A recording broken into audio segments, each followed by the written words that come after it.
It's like archaeology woke up recently and decided to spice up the news with its history-changing discoveries.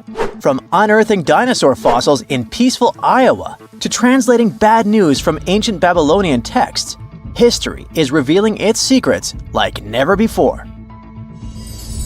When Mount Vesuvius erupted in 79 CE, it froze the town in time.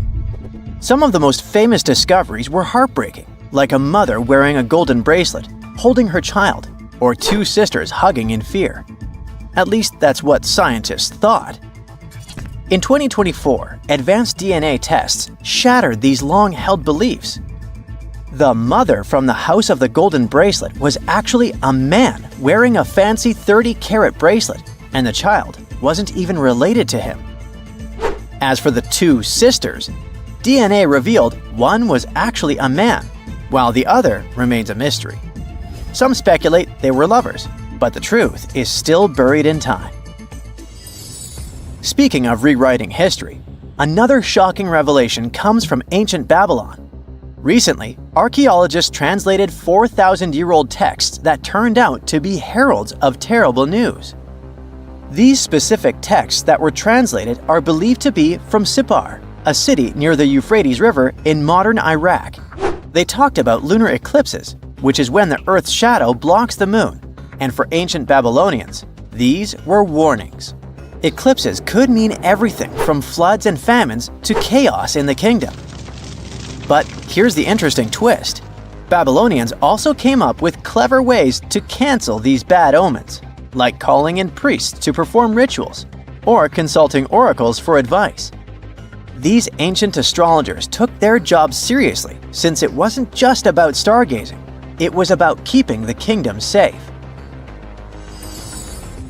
Augustus was the first Roman emperor, so we can say he was a big deal. Archaeologists have already found ruins of the villas where he partied, but now they think they've found his final resting place. In a place near Naples, they've found an old structure buried under a villa.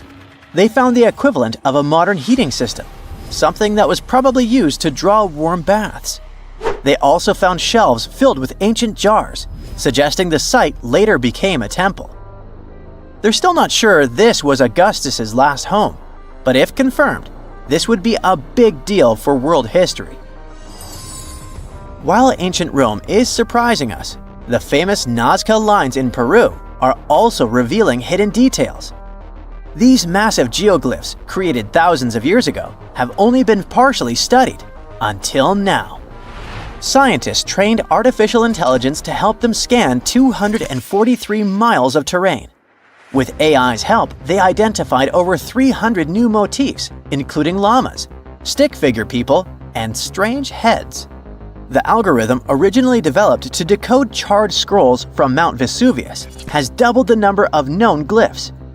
The past is getting a serious digital upgrade. Meanwhile, in Bulgaria, archaeologists made a surprising discovery in a place few would expect: a sewer. In 2024, researchers unearthed a nearly intact 6.8-foot-tall marble statue of Hermes, the Greek god of travelers and trade, hidden beneath layers of soil. Experts believe it was placed there for safekeeping after an earthquake in 383 CE damaged the city's infrastructure. At that time, paganism was declining and Christianity was rising as the Roman Empire's official religion. Many pagan idols were being destroyed, but it seems some locals secretly preserved their deities by hiding them underground. Searching the bottom of the River Thames is probably worse than looking under your bed. The riverbed collects all kinds of discarded treasures, including a legendary typeface. In the early 1900s, two men created the Dove's typeface for printing books, but after a bitter falling out, one of them threw every single metal letter into the river. A century later, in 2014, a designer trying to revive the typeface began searching for the lost letters. In just 20 minutes, he started finding them. With the help of divers, more were uncovered, and today, some of the lost letters are on display in a museum. Not much goes on in Iowa, which is why finding a huge 13,000-year-old mastodon skeleton made headlines. In 2022, a researcher received a photo of a massive femur believed to belong to a prehistoric animal. It took 2 years to secure funding for excavation, but in 2024, archaeologists finally dug in. After 12 days of work, they uncovered a well-preserved mastodon skull, the first ever found in a Midwestern state. This discovery would make Indiana Jones jealous, especially since it happened in Petra, the ancient Jordanian city featured in one of the movies. Archaeologists uncovered a 2,000-year-old chamber beneath Petra's treasury, containing at least 12 skeletons, along with iron and bronze artifacts. The chamber, built by the Nabateans, sheds new light on their afterlife practices, which remain largely mysterious.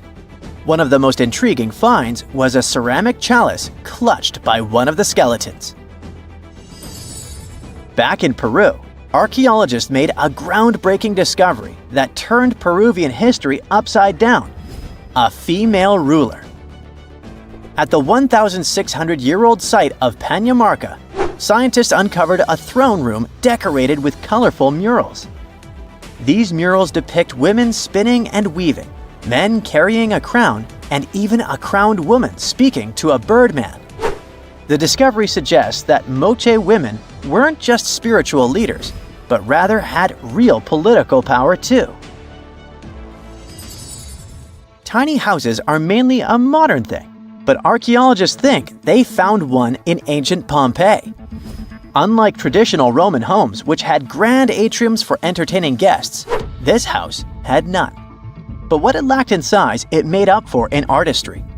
Inside, scientists found a painted altar decorated with birds of prey, sparrows, snakes, and plants. The altar held ceremonial items like a lamp and an incense burner, still holding traces of fragrant herbs. In 2021, researchers scanning the Baltic Sea found a massive stone wall hidden beneath the waves. The Blinker Wall, stretching over 1.5 miles, could be Europe's oldest man-made structure. Sitting 68 feet below the surface, it's built from around 1,400 small stones placed between 300 giant boulders, some weighing up to 142 tons. Dating back over 10,000 years, the Blinker Wall predates Stonehenge and France's Karnak stones, meaning it was likely built when the area was dry land. Scientists believe it may have been a reindeer hunting tool, guiding animals into a lake where hunters could strike. Oh, and then there's the granite slab that was found in Egypt's Abydos area. At first, it was thought to belong to 2 important people from ancient Egypt, but a recent discovery showed it was actually part of the sarcophagus of Pharaoh Ramses II, one of the most famous Egyptian rulers. A researcher found a special engraving on the slab that had Ramses II's name on it. Ramses ruled Egypt a long time ago, and after he died, his tomb was looted, so his body and belongings were moved around a few times. This new discovery shows that after Ramses' tomb was robbed, some of his things were used again. The finding also teaches us that ancient Egyptian tombs were often looted, and the things in them were reused. Recently, something unexpected happened during a dig in Norton Disney, back in England. While searching for ancient coins and brooches, a volunteer from the Norton Disney History and Archaeology group stumbled upon a mysterious Roman dodecahedron. This small hollow object, made of copper alloy with 12 pentagonal sides, was buried for 1,700 years, but was surprisingly well preserved. Though over 30 of these strange objects have been found in the UK, no one knows for sure what they were used for. Some think they might have been measuring tools or calendars, while others believe they were used for rituals. The Norton Disney Group thinks these dodecahedra were likely symbols for religious ceremonies, as many show no signs of wear from daily use. The ancient Indian texts mention beautifully decorated chariots or entire palaces called vimanas that could take off and, in a matter of seconds, fly away as far as space. Some people believe these vimanas only existed in Indian mythology, but it's also possible that they were based on a real technology that had been lost over the centuries. According to the Vedas, ancient Indian religious texts, there was the elephant vimana with several engines and many other types named after animals and birds. There was one for local travel, one for visiting different countries, and one for traveling to the moon and various planets. They could develop a great speed. One vimana had the superpower of invisibility. Another one was shaped like a sphere and was built on the winds produced by Mercury.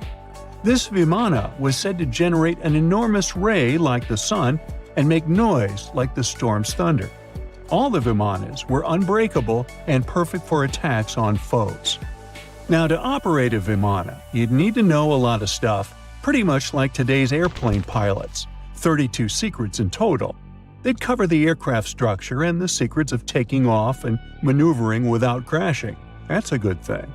The pilot was also expected to know how to be seen and unseen, how to be hidden, how to be quick, how to manage contractions and expansion, and many other tricks.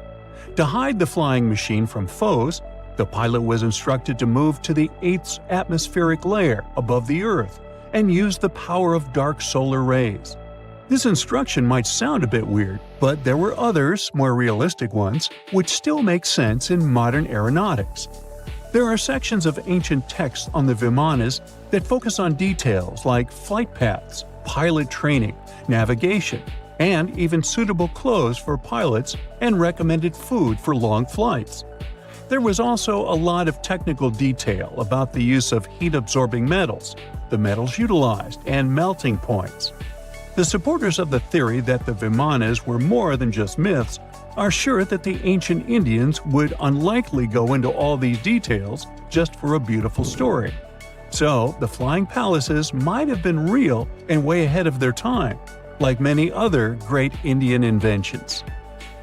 Back in the 6th century BCE, an Indian physician named Sushruta basically wrote the original guide to medicine and surgery. They even called him the father of surgery for his work. Sushruta laid down the details on hundreds of medicinal plants and described complex surgical procedures. He gave instructions on nose reconstructions and skin transplants from one part of the body to another. The original method of rhinoplasty, which involved taking a piece of skin from the forehead to reconstruct the nose, is still used today. But back then, it had a slightly different purpose than surprising your followers on social media. Those nose jobs helped out folks who had lost their noses as punishment for crimes or in fights. Now, you gotta thank an ancient Indian math prodigy for the invention of zero. It might not seem like a big deal, but without it, we would have no binary system and no computers. People before the 5th century CE were only thinking about some sort of a sign to indicate nothing. The invention made addition, subtraction, and other mathematical operations a whole lot easier. You can see the oldest zero in existence carved in the wall of a temple in Gwalior, India. The Indus Valley Civilization was using rulers in 1500 BCE and earlier. Made from ivory, these rulers were found during excavations in what is present-day Pakistan and northwestern India. They were widely used in architecture with amazing accuracy. They had units corresponding to slightly over 1 inch that were marked with precise subdivisions within 5/1000ths of an inch. The next invention is more of a concept than a physical item. Standardization is all about setting the rules based on a bunch of people, things, or interests. One of its cool applications that we've all gotten used to is standard weights. Whether you're using pounds or kilograms, you need these universal measurements for weight, right? For this, we owe a big shout-out to the merchants from the Indus Valley Civilization who lived around 4,000 years ago. They were measuring everything from food grains to fancy luxury goods using these standardized weights. And their weights had decimal and binary mathematical systems going on. They didn't have high-tech gear, but they pulled off some serious precision using complex calculations and even sand for construction. Their art of standardization made its way to Persia and Central Asia, basically becoming the global weight-watching standard. So if yoga is your go-to exercise, you definitely have a personal reason to appreciate the ancient Indian geniuses. Over 5,000 years ago, during the rule of the Indus-Sarasvati civilization in northern India, yoga was first mentioned in the Vedas. Yoga was refined and shaped over the centuries until it grew into a massive teaching with over 200 sacred writings dedicated to this way of obtaining enlightenment. At the beginning of the current era, yoga got a new trajectory thanks to a Hindu writer who laid down a system of yoga in his text, the Yoga Sutras. It became a whole-body rejuvenation, a life-extending practice with poses that you are still doing on the mat today. Yoga has reached the Western world only in the 19th century, and it caught on like wildfire. Chess, the all-time top game for intellectuals, is also an Indian invention. Its ancestor was called Chaturanga, and it was a strategic board game that started gaining popularity around 3,000 years before the current era. This early Indian version of chess was played by 4 people, not 2, and had 64 squares. Each player had 8 pieces, ranging from pawns to kings, bishops to knights, and there was no standard 6-faced dice. They rolled with an oblong one. Players facing off were actually allies, forming 2 teams based on the direction they sat. Chess, that we know and love today, was first mentioned in ancient Indian literature in a legend. It said that the wife of a villain called Ravana had invented the game to amuse him. Now, the word shampoo comes from the Hindi word, which means to soothe or knead. The substance was invented in India in 1762 and was originally used for head massages, hence the name. The first shampoo was made of natural oils and herbs. British traders fell in love with the idea and brought it back with them to England. It took years for the original head massage oil to evolve into shampoo as we know it today, but it's still an Indian invention. Unlike the ancient Greeks, who wore animal skins, the Indians started cultivating cotton back in the 5th and 4th centuries before the current era. They used cotton threads to produce fabrics that soon became a huge hit in the Mediterranean and beyond. Jute and wool also have their origins in India. Cashmere, the finest and most exclusive type of wool, actually comes from the Kashmir region of India. Buttons that sit proudly on that cashmere cardigan of yours also have ancient Indian origins. Some 5,000 years ago, the Indus Valley civilization started cutting seashells into geometric shapes with tiny holes in them. First, they were just decorations, but then people started using them to fasten clothes. Now, when you think about radio communication pioneers, Marconi's name usually steals the spotlight. He got a Nobel Prize in Physics in 1909 for his groundbreaking radio work. But there's an unsung hero in the radio waves game, and his name is Sir Jagdish Chandra Bose. He spilled the beans on radio communication way back in 1895. He shot an electromagnetic wave across 75 feet at the town hall in Calcutta, and it went through walls, rang a bell, and even set off some gunpowder. Marconi took a page from Bose's book, using his invention, the Mercury Coherer, as a blueprint for his own two-way radio. Bose didn't patent his genius creation, so he only got his credit a century later. Egyptologists have been digging around every inch of the Great Pyramid for ages. Yet somehow, they overlooked this stunning pink granite bathtub buried a few miles next to it. And here's the deal. This mysterious oval tube lying next to the Khufu pyramid for years may provide evidence that the Egyptians built the pyramids not only for monumental purposes, but also to generate electricity, experimenting with it long before Alessandro Volta and Thomas Edison. The Giza Plateau is famous for its 3 pyramids, Khufu, Khafre, and Menkaure. But there are also 2 smaller foundations next to them, the unfinished North Pyramid of Zayat el-Aryan and the Layer Pyramid. Some researchers say these buildings were never finished, while others think they were destroyed for more mysterious reasons. One of these reasons might have to do with the original usage of the Giza pyramids. The idea that they were used as an electricity generator. To connect these dots, we need to go back to the beginning of the 20th century. That's when an Italian architect and Egyptologist named Alessandro Barsanti decided to examine the Zayat El Aryan pyramid. Near the site, he noticed something unusual: scattered granite fragments. To a casual passerby, these might have seemed insignificant, but Barsanti recognized the signs. You see, ancient Egyptians often used sites to prepare stones before transporting them to their final destinations. The fact that there was granite on the ground intrigued him. Granite was a more expensive material than the limestone typically used for pyramids, which suggested that it might have been intended for an important and possibly hidden structure. At a depth of 68 feet, they encountered a huge pink granite block. He kept going with the excavations, and they revealed ancient inscriptions carved into the stones. They sent the drawing to experts, but no one could decipher what they meant. Were they instruction sets to something? That's when Barsanti made his biggest discovery. He found an oval-shaped vat carved from pink granite and polished to a mirror-like finish. The thing is, the vat had been carefully sealed. When they opened it, they found a thin black residue along the walls. I'm thinking something in the lines of a black oily substance. This discovery raised many questions for him. It didn't make sense to him that ancient Egyptians would go above and beyond to seal and protect this strange vat.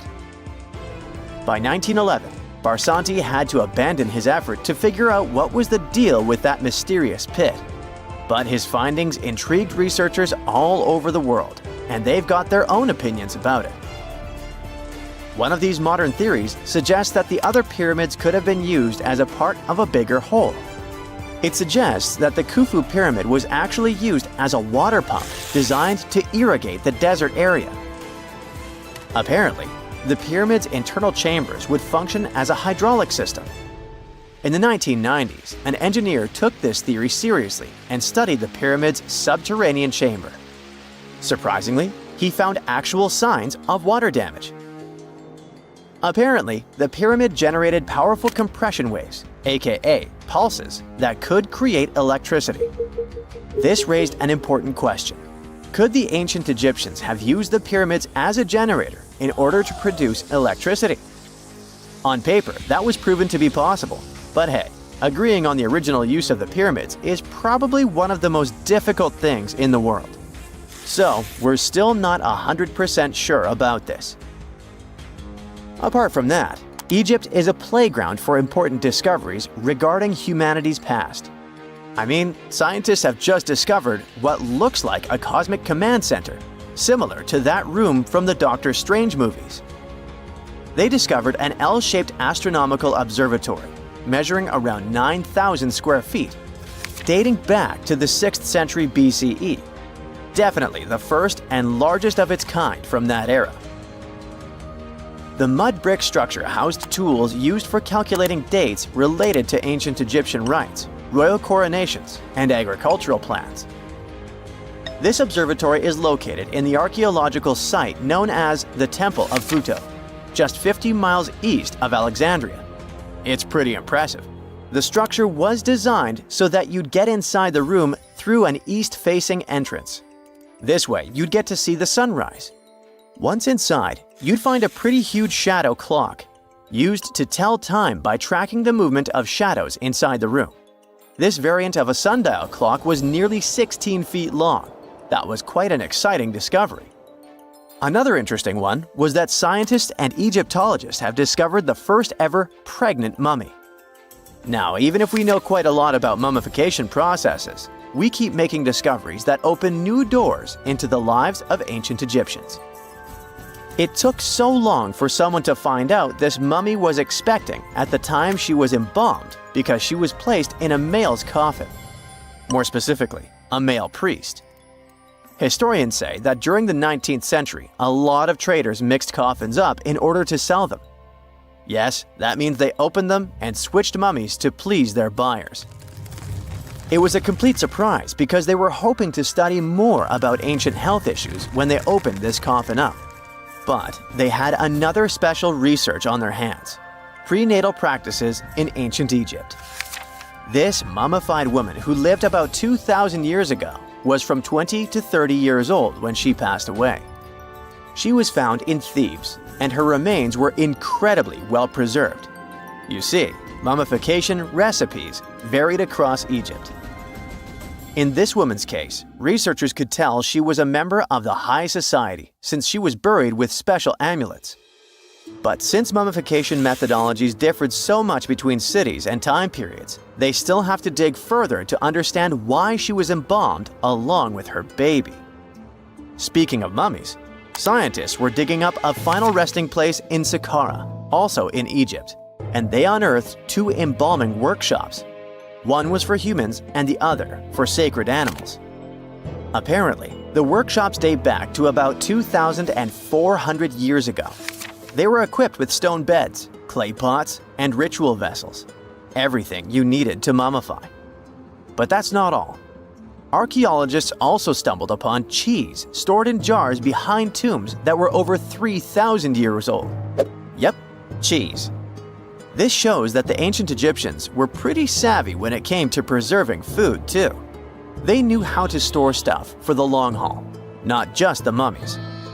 It really shows how they applied their preservation skills to both food and bodies, giving us a glimpse into their impressive technological know-how. Scientists have also found one of Egypt's oldest complete mummies, and to their surprise, it was completely covered in gold. You see, Egyptian mummies covered in gold are already a rare thing, but they weren't expecting it to be the oldest one ever found.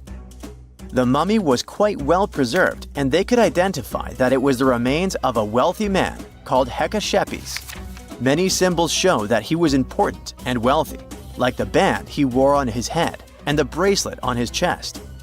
He was also dressed in a tunic wrapped with a belt, which was a way to preserve the good appearance of a person after they passed away. To reveal it, they had to open the final resting place with mortar.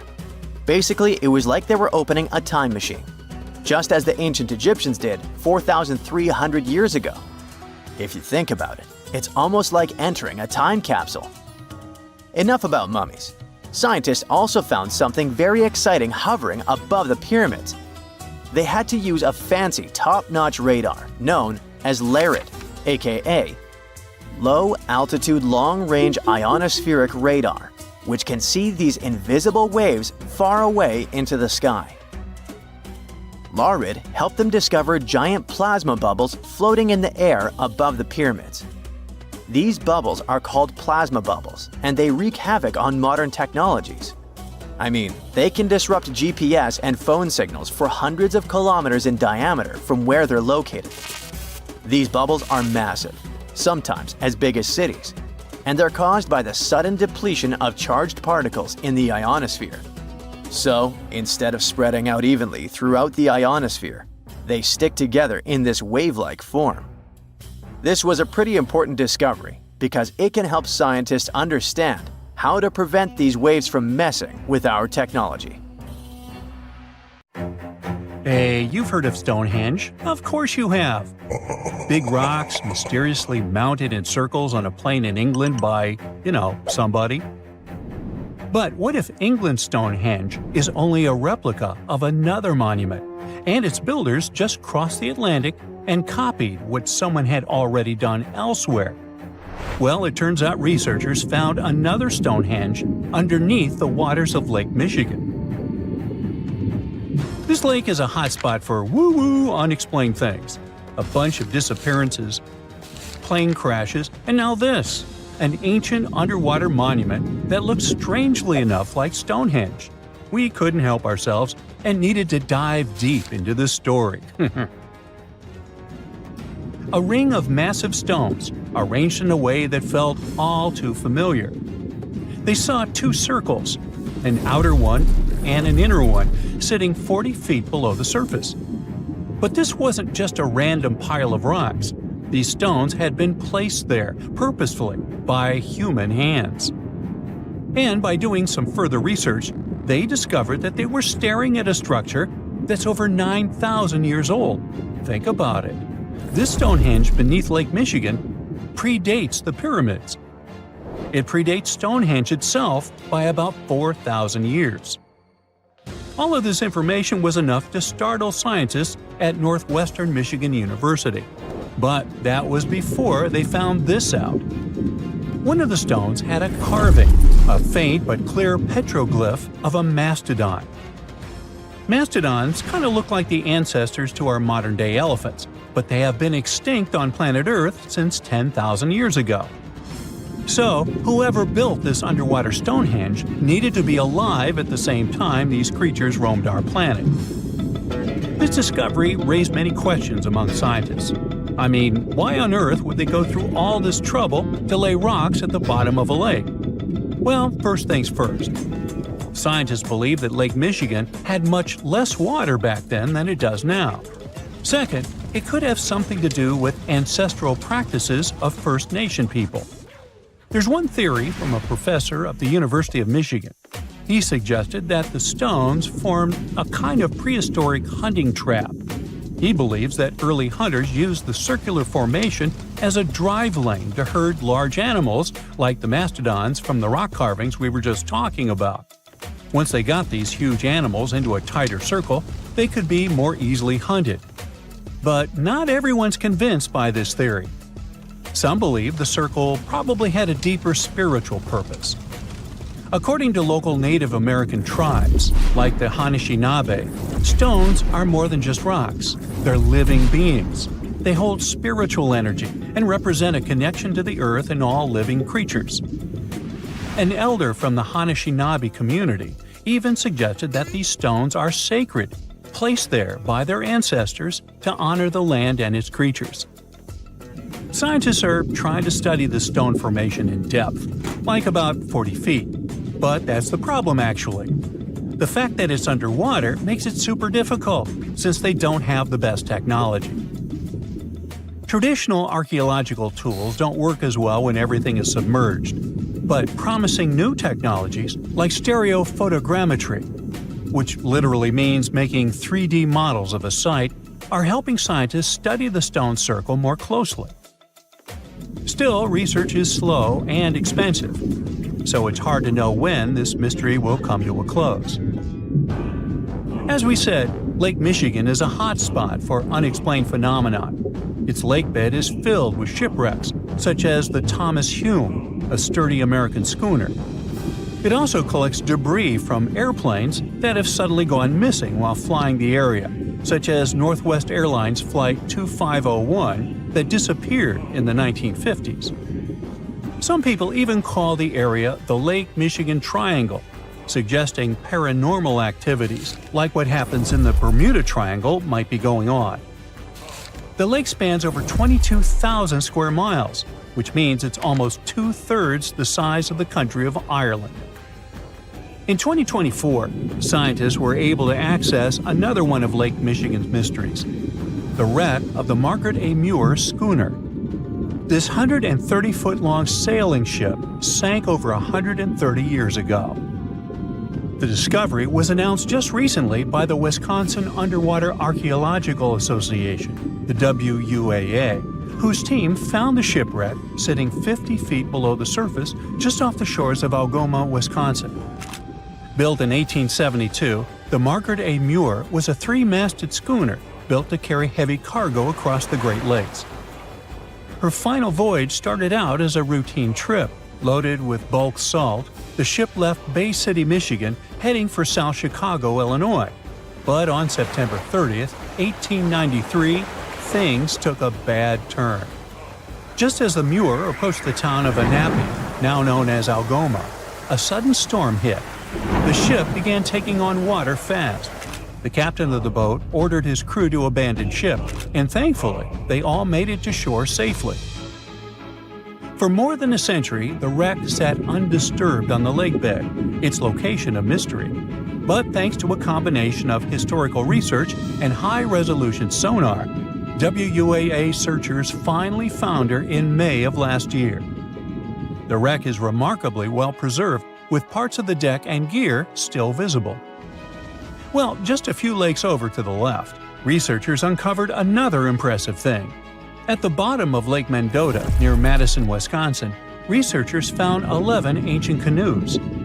They believe the oldest of the canoes dates all the way back to 2500 BCE. Now, if you don't get why that's important, it's because you're thinking with today's head. If in a classic Midwest highway you see a bunch of pickups, then back in the ancient days you see only canoes. They were the main mode of transportation for indigenous cultures. They were used to fish in deep waters, trade goods, and travel long distances. The reason why scientists were so excited with this discovery is because they had never found any proof of what canoes were being used for in this region back then. And to understand the local cultures that inhabited the area during this time period, they needed to have some information on that. This exciting discovery was announced by the Wisconsin Historical Society in May 2024. The first canoe, which they believe is around 1,200 years old, was pulled from the lake in 2021. Then a second one was dug up in 2022.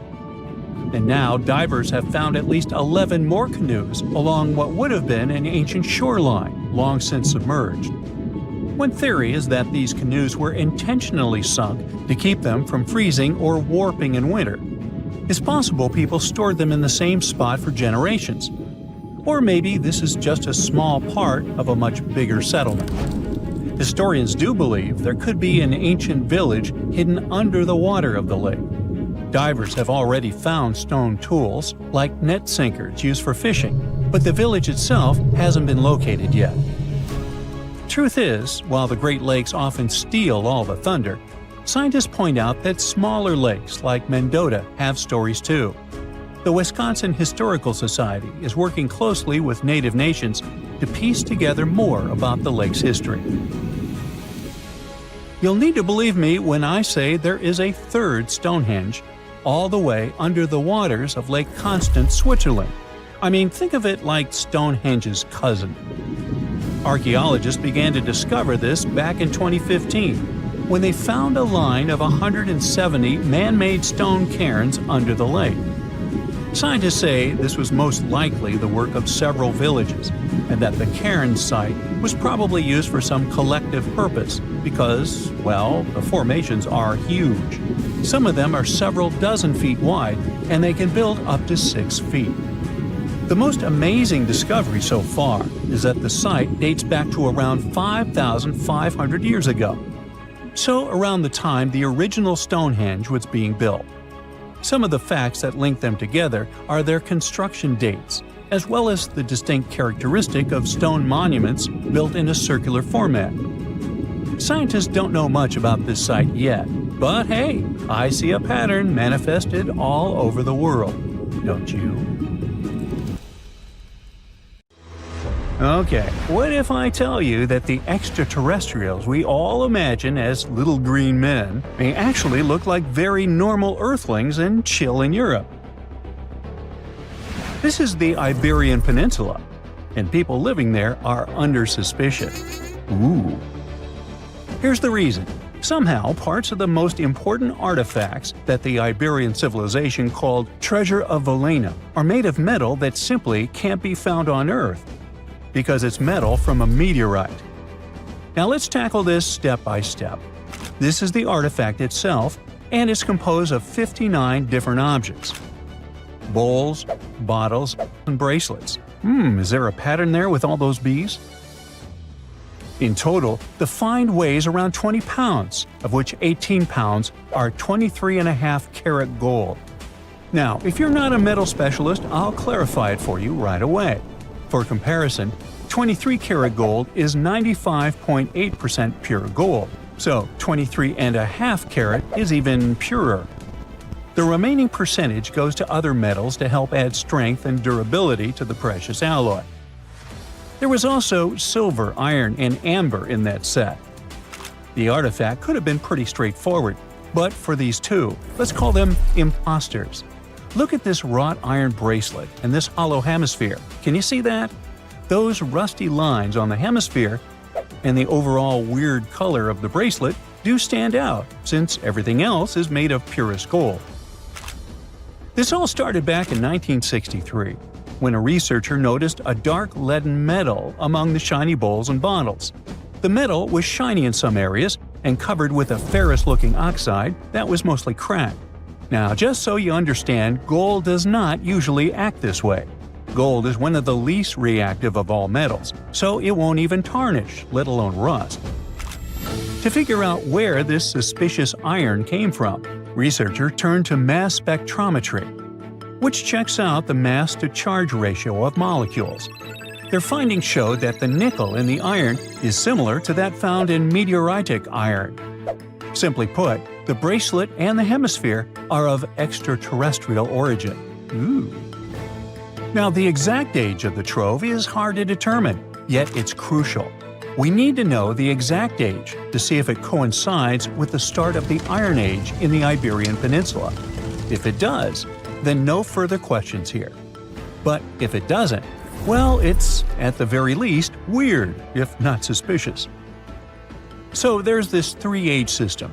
It comprises the Stone Age, then the Bronze Age, and then the Iron Age. The Stone Age is of no importance here, so let's compare the Bronze and the Iron Ages. The Bronze Age began when it was realized that combining copper and tin produced a material that was more durable than either metal alone. This era was all about major upgrades in tools and weapons, but two standout inventions were writing systems and the wheel. Then came the Iron Age. This time was all about slowly bringing iron into everyday life. Iron was way easier to shape into cool designs than bronze. Now, this was a big deal because iron, especially transformed into steel, provided significant improvements in all aspects of life. Tools became lighter, cheaper, and stronger compared to their bronze equivalents. You get it? Good. So, researchers have long debated whether the treasure dates back to the post-Archaic era or the latter part of the Bronze Age. The most recent study claims that those artifacts were created in 1400 to 1200 BCE, and something really doesn't add up. First off, the Iron Age began around 500 years after these artifacts were crafted. Plus, ancient craftsmen couldn't know back then how to work with metals that landed on Earth approximately 1 million years ago. And while the dates are really hard to explain, there is a logical explanation for the craftsmanship. The theory here is that those metal workers simply had access to the fallen meteorite, and thus, they could study it well and discover its properties before using it for decorative purposes.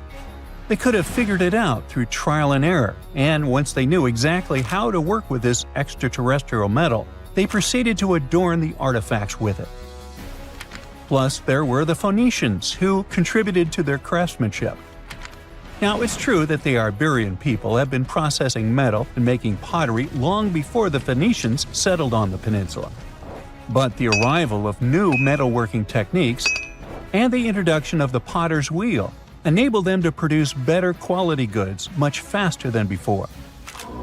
So, we figured out the extraterrestrial origins of the Iberian artifacts. But guess what? This area is still under suspicion. The reason for that is the language they spoke. You see, for most modern languages people use today, there will always be some proto-language. Say for Italian, Spanish, and French, it's Latin, hence their similarities. But wait, Iberian was largely spoken where modern Spain is, so why isn't Spanish similar to it? Well, the truth is, no language today is similar to the Iberian. Maybe only the Basque language, but it's because of some similarities found in their numerical systems. Basque is classified as a language isolate, or simply unrelated to any other known languages, and the only language isolate in Europe. The Iberian language is unclassified. While the scripts written in it have been deciphered to various extents, the language itself remains largely unknown. And look at the alphabet the Iberians had. Looks like it doesn't really belong to our planet. But hold up, this one might be a bit of a stretch. When the Phoenicians came to the peninsula, they brought along their alphabet to the Iberians. But honestly, the Iberians probably weren't keen on just copying someone else's writing system, so they tweaked it until it looked completely different. Let's just say they took some inspiration and ran with it. While linguists can guess to some extent how most characters sounded, actually translating the language is still completely impossible. The Iberian language was non-Indo-European and faded away over 2,000 years ago. And there aren't any similar languages left to help us out. Super frustrating, right? Yeah. We got over 2,000 Iberian inscriptions from tombs, coins, potteries, lead plates, and even cave wall carvings. But aside from a handful of words, we're totally in the dark about what they mean. Now, if we could understand their language, we might have learned that they were great thinkers and all, but we can only contemplate the works of art they left. Iberian culture has a lot of amazing stuff made by talented artisans. We're talking about not just metalwork and ceramics, but also detailed sculptures, textiles, jewelry, and other personal bling. But here's the catch. Making all those luxury items depended a lot on a big farming class. At the heart of Iberian society, most folks were involved in farming and taking care of livestock. Depending on where you were, the types of farming varied. For example, up in the north, they were all about growing grains, while down in Valencia, they focused on producing olive oil and other agricultural aspects. In the west, raising animals was the name of the game. Still, we don't have much information about the day-to-day lives of the many people doing this essential work. Yet, on the flip side, we know a lot about the upper class of Iberian society, who control these agricultural resources and hire the artisans. By the 7th century BCE, we start to see a group of Iberian princes who were living the good life, trading with the Phoenicians, and enjoying fancy luxury items. You can spot this elite class in their burial practices. Cremation was the go-to method for funerals among the Iberians, and wealthy individuals were often found in cemeteries with all sorts of lavish goods and funerary sculptures that give us a peek into the fashion and hairstyles of the rich. Interestingly, starting in the 6th century BCE, there was a noticeable drop in the number of recognizable burials, which suggests that these elaborate funeral customs became more exclusive to a small elite. Meanwhile, the fate of the majority, farmers, artisans, soldiers, and laborers, who made up a big chunk of the population, remains a bit of a mystery. It used to be a pretty advanced civilization, but it vanished without a trace. Researchers think it could have been due to some massive earthquake, but so far, we don't know for sure. We all grew up believing that Stonehenge is the world's most ancient observatory, but now it has some serious competition for the title. Nabta Playa was built more than 2,000 miles away in southern Egypt and thousands of years before Stonehenge and even the pyramids of Giza. In 1973, a Bedouin guide stumbled upon a strange group of huge stone formations while crossing the Sahara Desert. He led American archaeologist Fred Wendorf to the site, located about 60 miles from the Nile. Wendorf's friend and colleague claims the team found the stones while stopping for a bathroom break in the desert. Either way, what they found changed history. At first, Wendorf thought the stone structures were just natural formations. But then it hit him. This area was once a lake, meaning no natural rocks should even be there. He kept coming back to the site for decades, and by the early 1990s, his team finally uncovered a circle of stones that seemed to line up with the stars in a way no one could explain. After 7 long years of trying to crack the mystery of the site, Wendorf reached out to an expert in archaeoastronomy. They study how ancient people used the stars. One evening, while the expert sat in the cool desert sand staring at the stones, he realized that they formed a pattern radiating outward from a massive burial mound. One by one, as they dug into the sediment, the buried megaliths started lining up like spokes on a wheel. The team had already used radiocarbon dating to test samples from fire hearths and tamarisk wood roofing found inside the stone circle. Nabta Playa had dozens of standing stones, all a few feet tall. Some of them lined up exactly with the sunrise on special days, and others matched up with bright stars in the sky. Inside the big circle, there were 6 special stones that may have been used for rituals or marking important times of the year. Around them, 29 standing stones might have worked like a simple calendar to help people know when it was time for something important, like the summer solstice, the longest day of the year. When the sun rose in just the right spot, it was a sign that the rainy season was coming. The stone circle once aligned with the brightest stars in the northern sky: Arcturus, Sirius, and Alpha Centauri. Some stones even pointed to the constellation Orion. By tracing Arcturus's movement across the sky, they figured out that it matched perfectly with the circle around 4800 BCE. That means it was the oldest astronomical site ever discovered. And the people of Nabta Playa may have been watching the stars thousands of years before telescopes were even invented. It looks like it had a huge meaning for people living and traveling through the desert. Over 10,000 years ago, the long, cold, and dry ice age that lasted for tens of thousands of years was finally fading away. Northern Africa got massive monsoons and rains that filled up seasonal lakes. So, parts of the desert turned into short-lived oases. For the nomadic people who roamed this harsh land, these summer rains were everything. Their entire way of life revolved around cattle. When archaeologists opened the central tomb at Nabta Playa, they dug up cattle bones and even a massive rock carved into the shape of a cow. The people who built it used the stars to guide them and find hidden watering holes like Nabta Playa, which likely held water for about 4 months a year, starting with the summer monsoons. But there was no North Star back then, so instead they navigated using bright stars and the way the sky seemed to spin in circles above them. When the lakes were full, the standing stones would be partly submerged, and from the western shore, you would see the reflection of the stars on the dark water. Nabta Playa is way less famous than Stonehenge, perhaps because its stones were buried and the famous site in England was open to visitors for thousands of years. Sadly, when Nabta Playa did become famous, some tourists ruined parts of it by moving stones around, which messed up the ancient star alignments.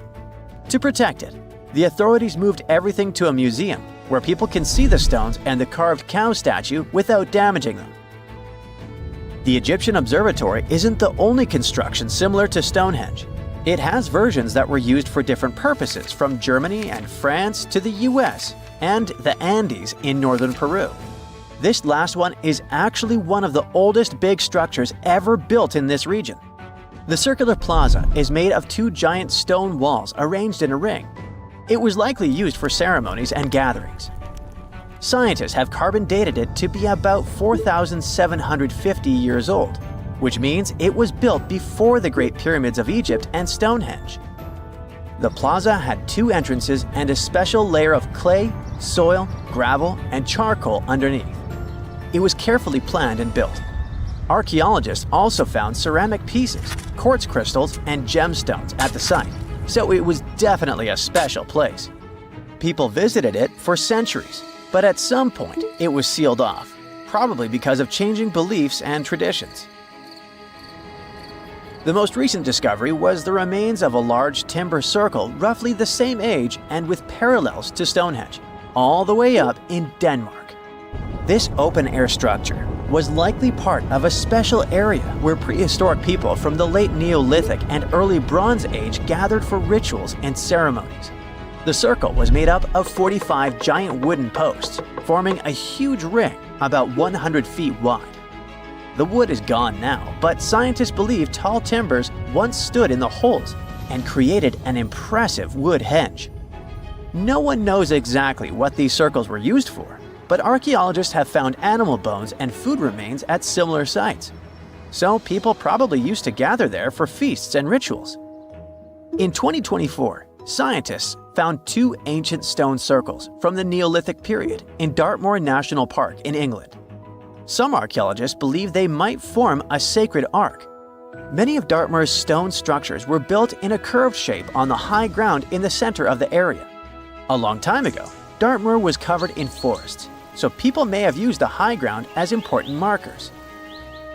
One of the newly found circles fits inside this ark, but the other one is outside of it, to the north. This could have been an entrance point into the Ark. There's also a raised bank of earth near the stones, which looks similar to other famous Neolithic sites, like the Ring of Brodgar in Scotland and Stonehenge itself. This means the people who built these circles may have visited Stonehenge or been inspired by it. Archaeologists in Oman found ancient stone monuments called tralith, which got the nickname Arabian Stonehenge. They were finished about 2,000 years ago, but no one knows for sure who built them or why.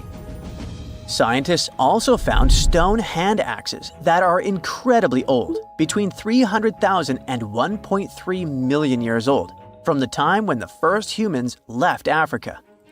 At another site in central Oman, archaeologists discovered a Neolithic tomb from around 5000 to 4600 BCE. There are 2 chambers with the bones of dozens of people inside beneath a giant megalithic structure. Nearby, they also discovered rock carvings that were made by people who lived in the area. And then there is another Stonehenge look-alike, this time in Saudi Arabia, that was used as an apartment complex thousands of years ago. Archaeologists discovered a total of 345 stone circles by looking at aerial photos of a lava field.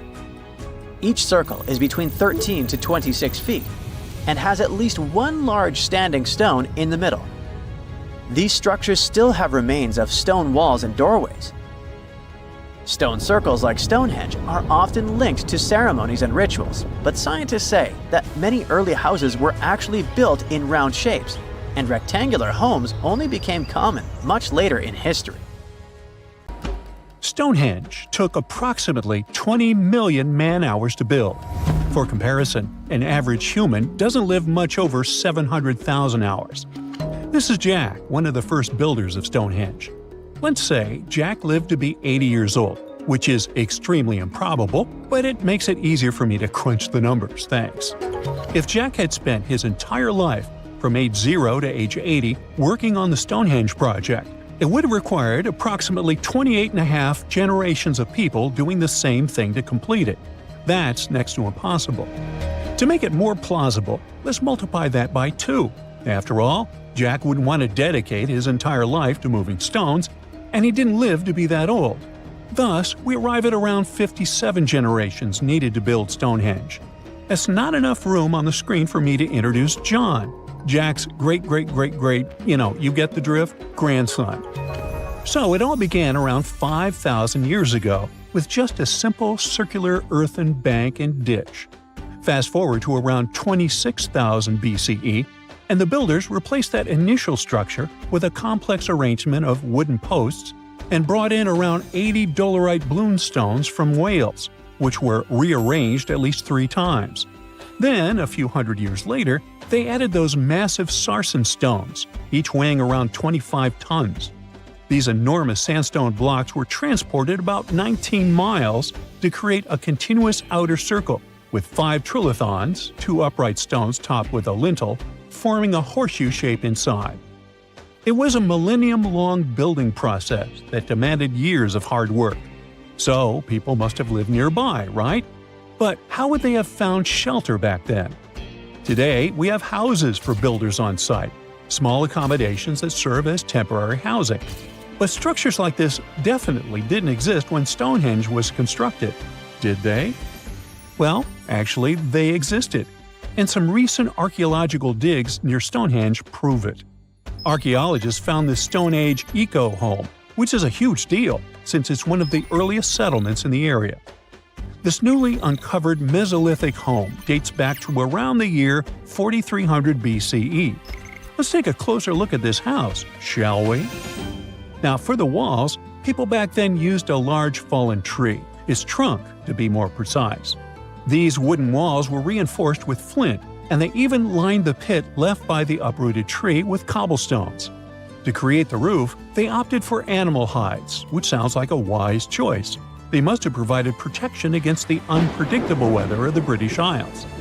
Now, you might be wondering, the weather in Britain is indeed unpredictable, and it has been that way since time immemorial. So, how did the builders manage throughout most of the year, particularly during the winter months? Well, the answer is simple. There was a hearth on site, which isn't surprising, But the system they employed was quite ingenious. A hearth inside the house would have posed too great a risk, yet bringing hot stones into the dwelling was perfectly safe. While they were hot, they couldn't ignite the building. So they used these stones from the hearth as a heat storage system to keep warm at night. And as a final touch, they even incorporated various stones for decoration.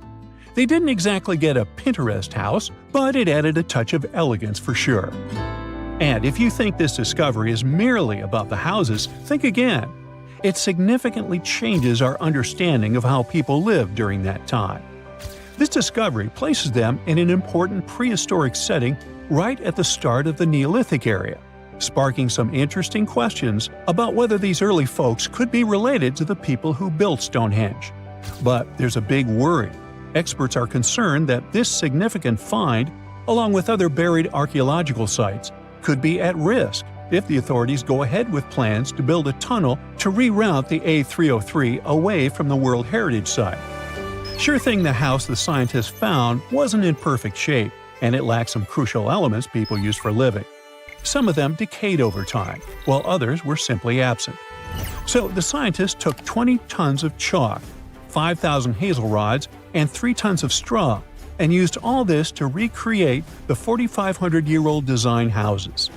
These new buildings are located close to Stonehenge, which is incredible since in this area, planning permission for even a new cowshed is problematic. So, what are these houses like? Well, first off, there are 4 of them, and they're oval-shaped.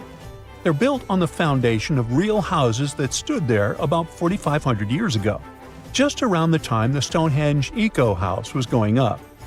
The houses aren't very big, they're single-room structures. When it comes to dimensions, it was straightforward to estimate since we could gauge the size of the roof and the height of the walls based on the foundations. Each side measures about 16 feet. However, the roof structure remains a bit of a mystery. There were a few differing thatching techniques back then, so pinpointing the exact method used for these dwellings is kind of a guessing game. For now, we think it involves knotted or tied straw carefully secured onto a hazel-woven frame. When fires are lit, the smoke from the hearth wafts up through the thatched roof. Now, remember those 20 tons of chalk? That was needed for the floors and walls. The white chalk walls and floors reflect sunlight and capture heat from the fire. But here's the kicker. The builders encountered a challenge because the ground was so waterlogged that some of the chalk floors took weeks to dry out. By the time they should have been bone dry, they were still as sticky as chewing gum. Now, it's safe to say people 4,500 years ago faced similar struggles, and we can really appreciate what they went through while building their homes. The final layer of daub was applied using rags, giving a smooth, almost shiny finish that looks surprisingly classy. The interiors are furnished with wooden and wicker beds and shelves, along with clay pots and jars, all centered around a cozy hearth. The spaces feel surprisingly roomy, and are filled with light that streams in through the thatched roof, bouncing off those white walls. Plus, the woven furniture adds a nice touch of authenticity to the vibe. The fires have been lit, and the first meal, bread crafted from flour ground on a stone mill next to the hearth, has been prepared. Those who tried the bread were pleasantly surprised by its flavor, finding it quite tasty. Now, here comes the bummer. Those who recreated the houses did cheat a little. While the materials used were authentic, the tools weren't. They used cement mixers to mix the daub, wheelbarrows to transport the timber, and logs by the hearth were split with steel axes instead of stone ones. Still, the builders aren't professionals, they're volunteers. So I think a bit of cheating is totally cool in this case. There are other volunteers on site who are more than happy to chat about the daily activities of the Stonehenge builders, from grinding grain with a quern to making rope from rushes. But these houses and the Eco House aren't the only remarkable things in the Stonehenge area. Some years ago, archaeologists uncovered a burial site close to Stonehenge that predates the monument itself. This Neolithic long barrow, dating back approximately 56 to 5,700 years, likely contains the remains of some of Britain's earliest inhabitants. The burial site was identified through aerial images that revealed its distinct shape beneath the crops. Salisbury Plain is rich with ancient sites, including Stonehenge, various mounds, and monuments. The area has remained undisturbed over the centuries, which is likely why so many ancient structures are still intact. This discovery also shows a significant shift in human lifestyle during that era, marking a transition from a nomadic existence to settled farming and animal husbandry, much like the eco-house itself. The long barrow in question measures about 85 feet long and 65 feet wide, though much of its above-ground structure has been lost to farming over the years. If this site is like others in the vicinity, it contains the remains of 30 to 50 individuals, along with cow skulls, which were significant to those early communities. Unlike many other ancient Egyptian burial grounds, King Tutankhamun's tomb stayed hidden and free of unwanted thieves for 3,000 years. One reason was that the tomb was smaller than average and tucked away in a place called the Valley of the Kings. This area was already being extensively explored by the time they stumbled upon Tut's spot. The entrance was all covered in debris from building a nearby tomb, which must have also helped keep it a secret. There were also zero writings or signs on the outside of the tomb. Time passing also played a part in keeping it in amazing shape until the 1920s, when a man named Howard Carter finally made it in.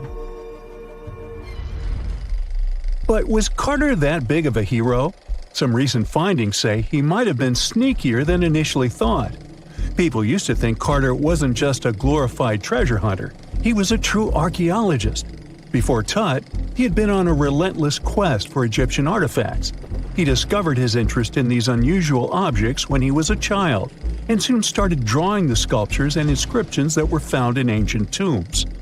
After stumbling upon the remains of King Tut, Carter spent a decade recording and processing all sorts of objects, like golden thrones, chariots, and statues from Tut's tomb, shipping them down the Nile to Egypt's museum in Cairo.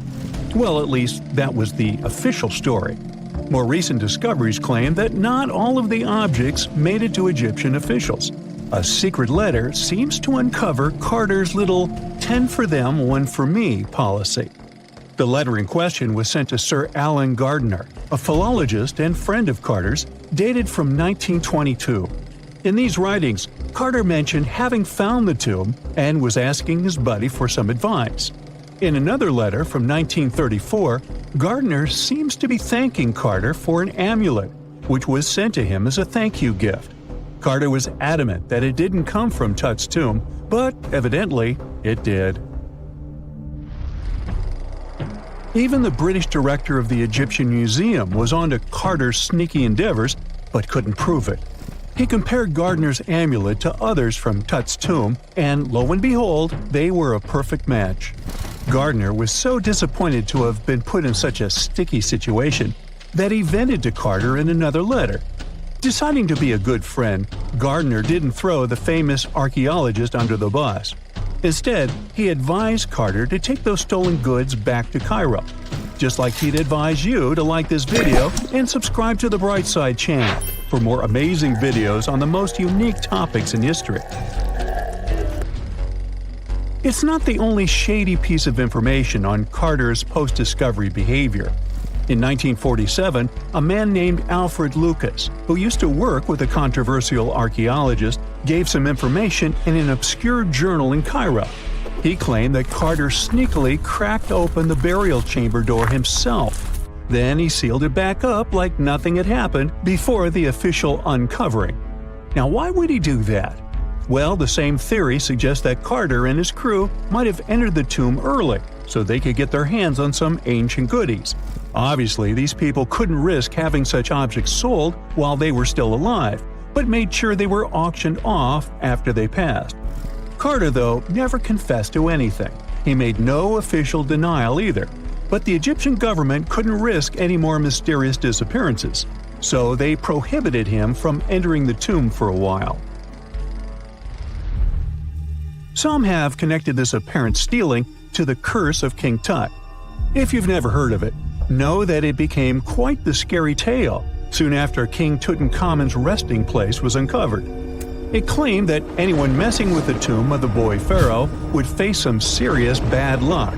It's not all dramatic like a mummy going on an aggressive spree, but word got out that the people involved in disturbing King Tut's lair met some mysterious, untimely ends. The main untimely passing related to this supposed curse is that of George Herbert, the 5th Earl of Carnarvon.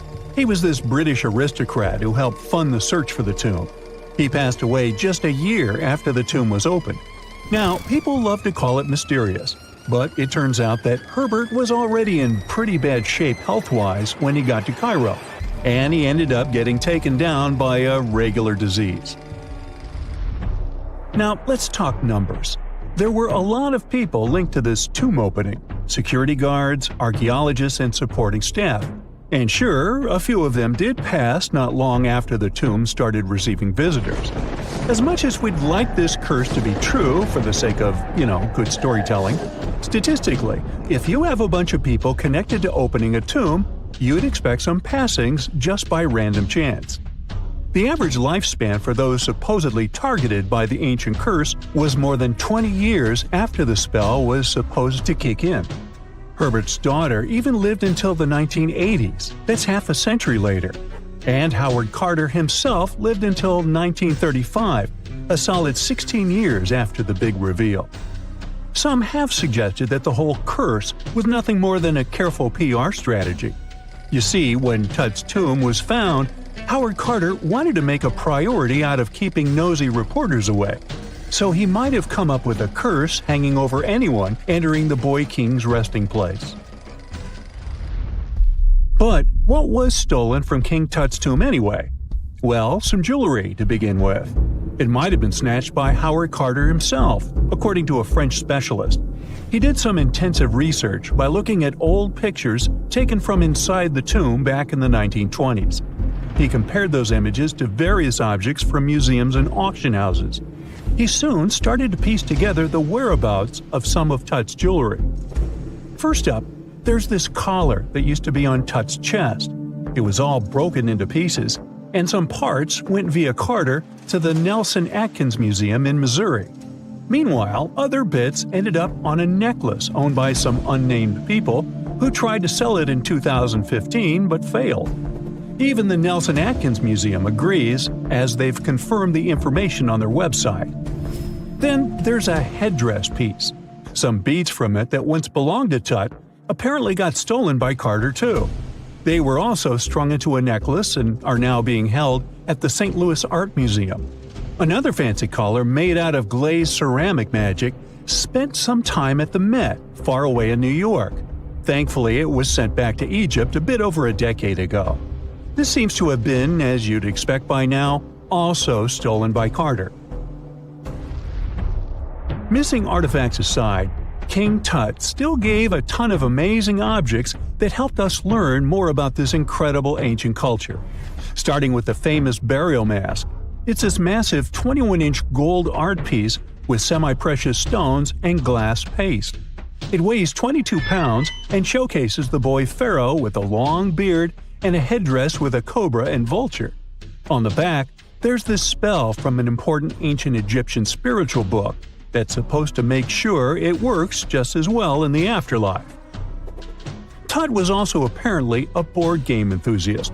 They found 4 board games in his tomb, some made of ivory. Archaeologists also found a pair of gold sandals, though you'd imagine they were more for show than for comfort. In fact, the pharaoh probably never wore them in his lifetime. Now, speaking of fashion items, it turns out Tut was quite the fancy ruler. They even found a mannequin in his tomb that was used to pick out, adjust, and store his outfits and jewelry. The boy king seemed to have also enjoyed some music, based on the 2 trumpets historians found in his tomb.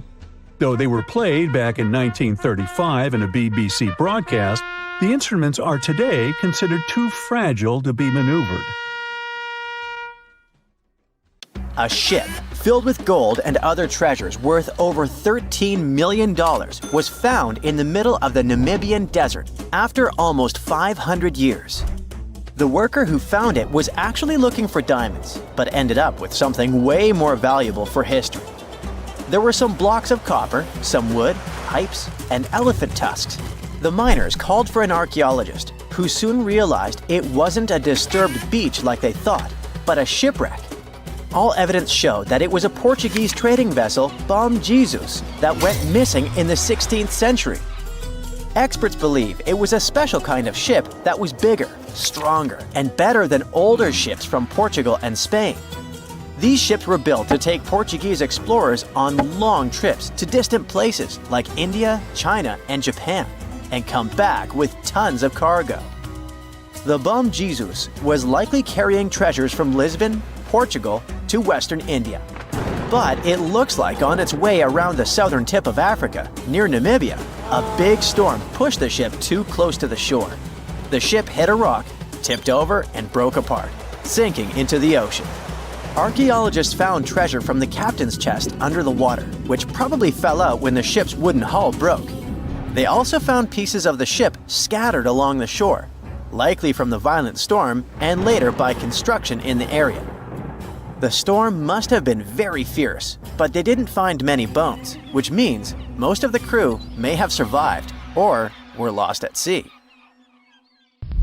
The ship was split into 3 sections and incredibly well preserved, thanks to the thick layers of sand that covered it and prevented rot.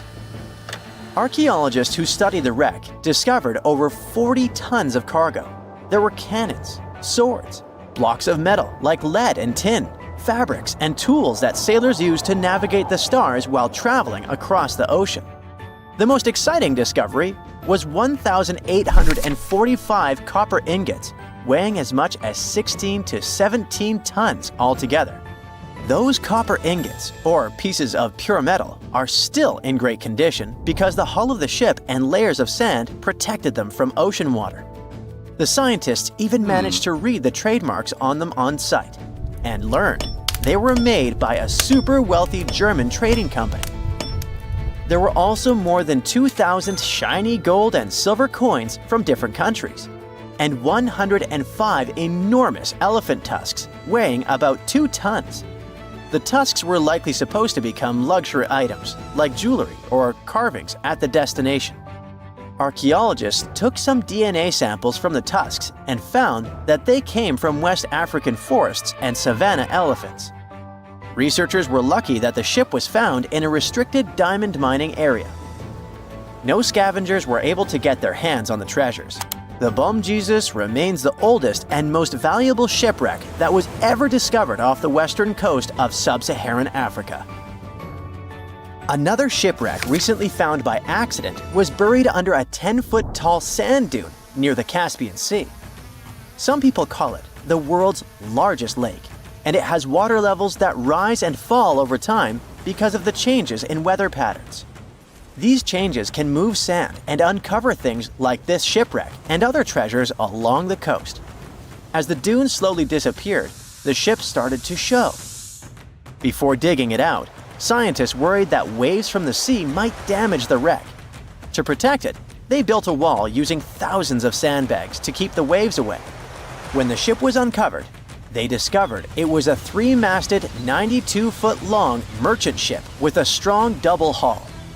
Wood samples showed the ship was built in the 18th to 19th century using trees like Scots pine, spruce, and larch from the Volga River area or the Caucasus. They even found buckwheat and plants from the same region, which were probably traded or used to feed the sailors. It proves that the ship was part of a group of merchant ships that once sailed the Caspian Sea. An amateur fisherman who was 20 feet under the sea off the coast of Turkey noticed some huge metal remains. He had an underwater camera, so he made footage of the discovery and took it to scientists. They immediately started an investigation and learned that it must be a shipwreck from the first decades of the 20th century. It could be one of the Ottoman Empire ships that had an important mission to deliver supplies, but disappeared without a trace. Scientists got permission to study this Black Sea wreck in detail to learn more about its mysteries. They're hoping to find its shipyard documents to find some answers, as the ship itself is in terrible condition and is tricky to work with. Robot submersibles that belong to an oil and gas company noticed hundreds of intact ancient storage jars sitting on the seabed in the eastern Mediterranean. Experts think those jars are 3,300 years old. This makes the find the oldest shipwreck from the deep sea. The jugs were probably used to store oil or other agricultural products like fruit. This proves that the people who made them organized maritime trade and had incredible navigational skills. It looks like the ancient mariners managed to traverse the Mediterranean Sea without a line of sight to any coast. All they could see was the horizon, so they must have used the sun and other stars to find their way. Off the coast of Sicily, under 20 feet of sand and rock, archaeologists found a shipwreck so old that they aren't even sure what materials were used to build it. They think the ship is from the 5th or 6th century BCE, which means it's over 2,500 years old. This ancient ship wasn't alone. Researchers also found 2 iron anchors shaped like an upside-down T from around the 7th century of the Common Era and 4 stone anchors from prehistoric times nearby. One of the stone anchors was broken and may have had wooden pieces attached to help it hold on to the seafloor. They figured out that the ship itself was built using the on-shell technique. The wooden planks of the ship were connected so tightly that they could support the ship on their own, with extra beams added just to make it stronger. Sadly, the ship's wooden hull is very fragile now because tiny sea creatures that eat wood have damaged it over the years. Scientists are being extra careful as they study it to make sure it doesn't fall apart. This discovery is such a big deal because it was built during a time when Sicily was super important for trade. Back then, the Greeks and Punics were trying to take control of the seas long before Rome became the ruler of the Mediterranean. By studying this ship, scientists hope to learn more about how people traveled and traded in those ancient times. One more shipwreck, this time off the coast of Kenya. Could be from Vasco da Gama's final voyage. This Portuguese explorer was the first European to reach India by sea around the Cape of Good Hope. Local fishermen discovered the shipwreck in question in 2013. When an underwater archaeologist came to check it out, he found some treasures at the spot: elephant tusks and valuable copper ingots. If this find really has to do with Vasco da Gama, then it must be from the 16th century. It was the year of his third and final voyage to India. Da Gama led a huge fleet of 20 ships, one of which was the São Jorge. Most of the ship is hidden under layers of coral, and a whole team of scientists are carefully digging trenches to find parts of the ship's wooden frame and hull. Miles and miles of yellow sand, treeless mountain ridges, and scorching hot sun over your head. And suddenly, something you'd never expect to come across in a barren desert. A small group of overexcited people. They're as happy as you would be if you'd won a lottery. They've just found an ancient tomb, once flooded with its walls in bad shape. But the stuff they discovered inside proves that this is the burial site of one of Egypt's most mysterious pharaohs. Historians have been hunting for his tomb for years, but no one expected it to hide ancient treasures. Fast forward. After careful examination of the site, Egyptian officials have announced the discovery of the tomb of King Thutmose II. It's the last missing tomb from Egypt's 18th dynasty. And this is also the first royal tomb found since King Tutankhamun's was discovered in 1922, in more than 100 years. A team of Egyptian and British archaeologists found the tomb in the Theban Mountains area, west of Luxor, near the famous Valley of the Kings. Before this, the site was only known as Tomb C4, but during their excavation, the team found clear evidence proving it belonged to King Thutmose II. Archaeologists actually found the entrance and main tunnel leading to the tomb in 2022. But at first, they thought it belonged to a queen because it was near the graves of Thutmose III's wives. It was also close to Queen Hatshepsut's tomb. Originally, it was prepared for her when she was just a royal wife. But everything changed when she became pharaoh. But we'll talk about this twist of fate a little later. But soon they realized that their discovery was much more significant. They found alabaster jars with Thutmose II's name and the words "deceased king" written on them. That's when they realized that the tomb was actually his final resting place. Sadly, Thutmose II's tomb has seen better days. According to the head of Egypt's antiquities sector and the leader of the Egyptian excavation team, the tomb suffered major damage from ancient floods not long after the pharaoh's death. Water swept through the burial chamber, likely destroying or displacing many of the original artifacts. Much of what had been once inside the tomb was moved elsewhere in an attempt to salvage it. The researchers found out that the tomb had a basic design, with an entrance, a sloping main corridor, and a burial chamber. The corridor was coated in white plaster and rose about 4.5 feet above the floor of the burial chamber. A large staircase and a very large descending corridor of the tomb indicated its grandeur.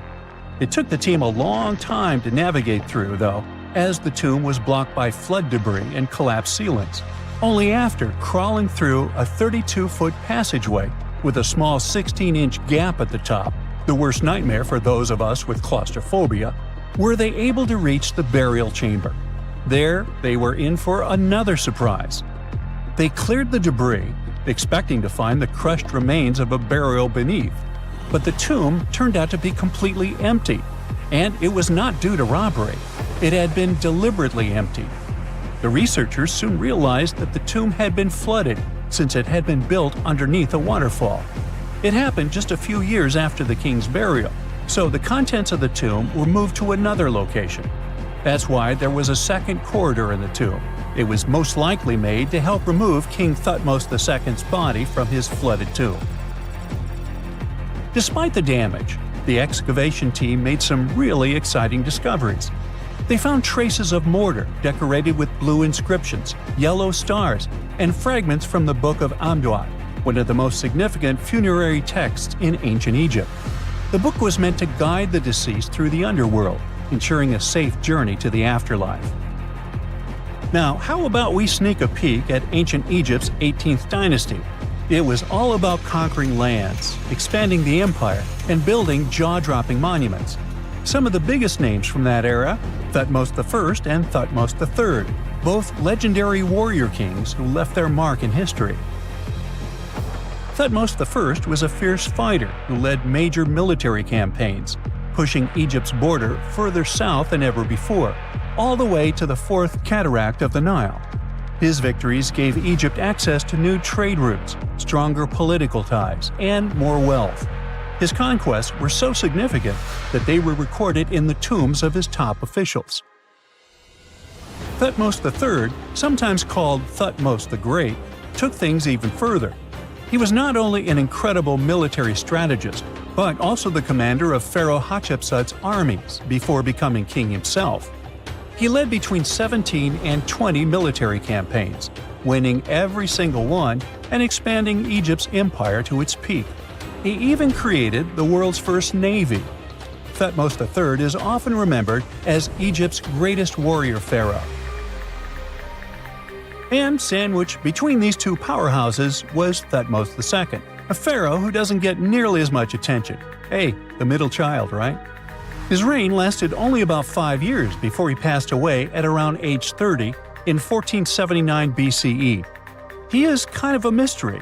No one really knows what he accomplished. For the longest time, even the location of his burial site was totally unknown.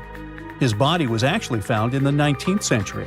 It was just lying around in the mortuary temple of Deir el-Bahari, in a secret chamber where priests used to hide royal mummies centuries after their original tombs were looted by grave robbers. In other words, Thutmose II's body must have been moved from his original resting place at some point in history to protect it. During his lifetime, Thutmose II made at least one major impact on Egyptian history. He married his half-sister Hatshepsut. That might not sound like a big deal, but it helped her become Egypt's greatest female pharaoh after he passed. The catch? She kept her stepson, Thutmose III, off the throne for decades. When he finally took power, he erased her name from history out of spite. And still, Hatshepsut is one of Egypt's greatest pharaohs, no matter if you're talking about a man or a woman. She brought a lot of wealth and art to Egypt. She led a big trading trip to a place called Punt, where she brought back things like gold, ebony, and incense. She also made sure her name lasted by building amazing structures that we can still see today. At Karnak, she added huge obelisks. One of them is still standing tall. She also was the one to build the Temple of Dir al-Bahre with its countless columns. She was buried there.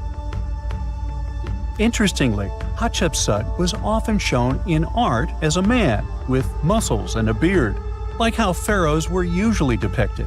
But she made sure there was always something in the artwork that reminded people she was a woman, like calling herself Daughter of Re or His Majesty herself.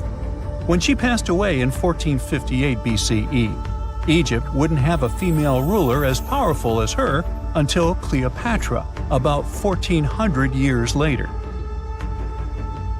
According to Egypt's Supreme Council of Antiquities Secretary General, isn't that a mouthful?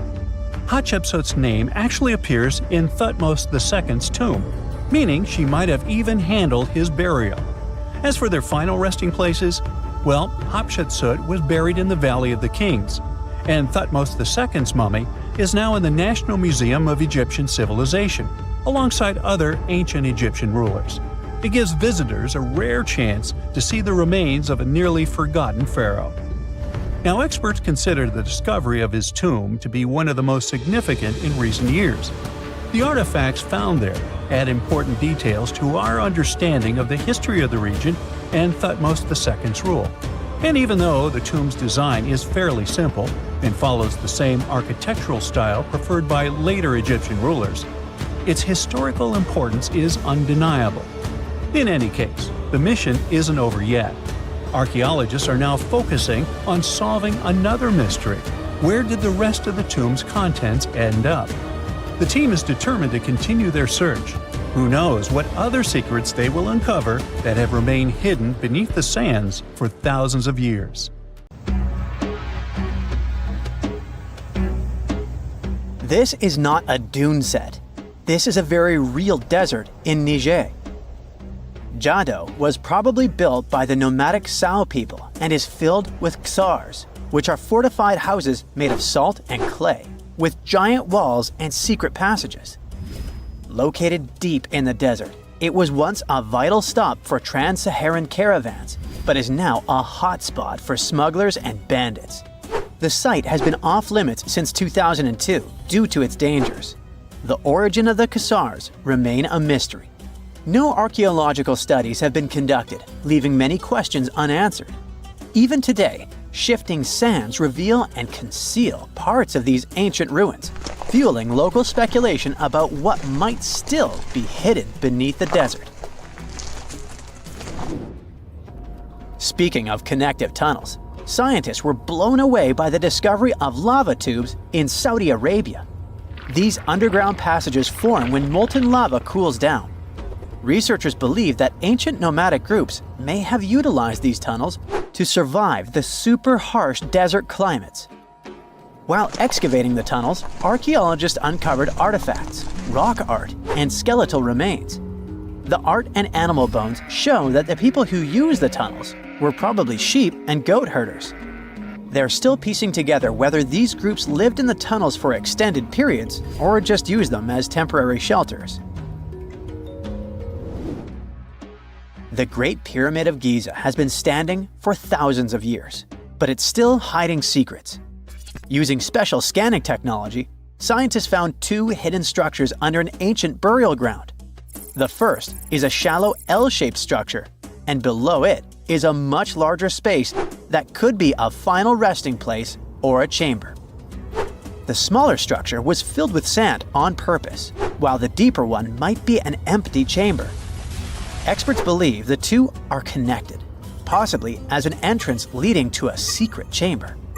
This is big news because it might give us some more insight into who built the pyramids and why. The world is full of ancient writing, but some messages refuse to give up their secrets, like the mystery of the Bash Plemi tablet. This unusual stone, pulled from a lake in Georgia, is covered in symbols no one can read. Even with modern technology, experts are completely stumped.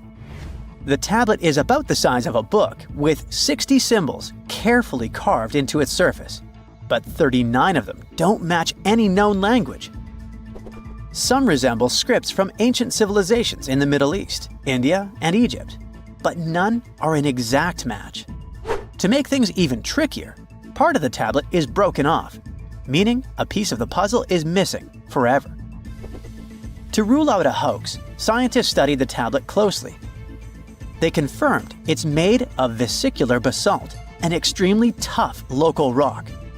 Whoever carved these symbols must have been really skilled.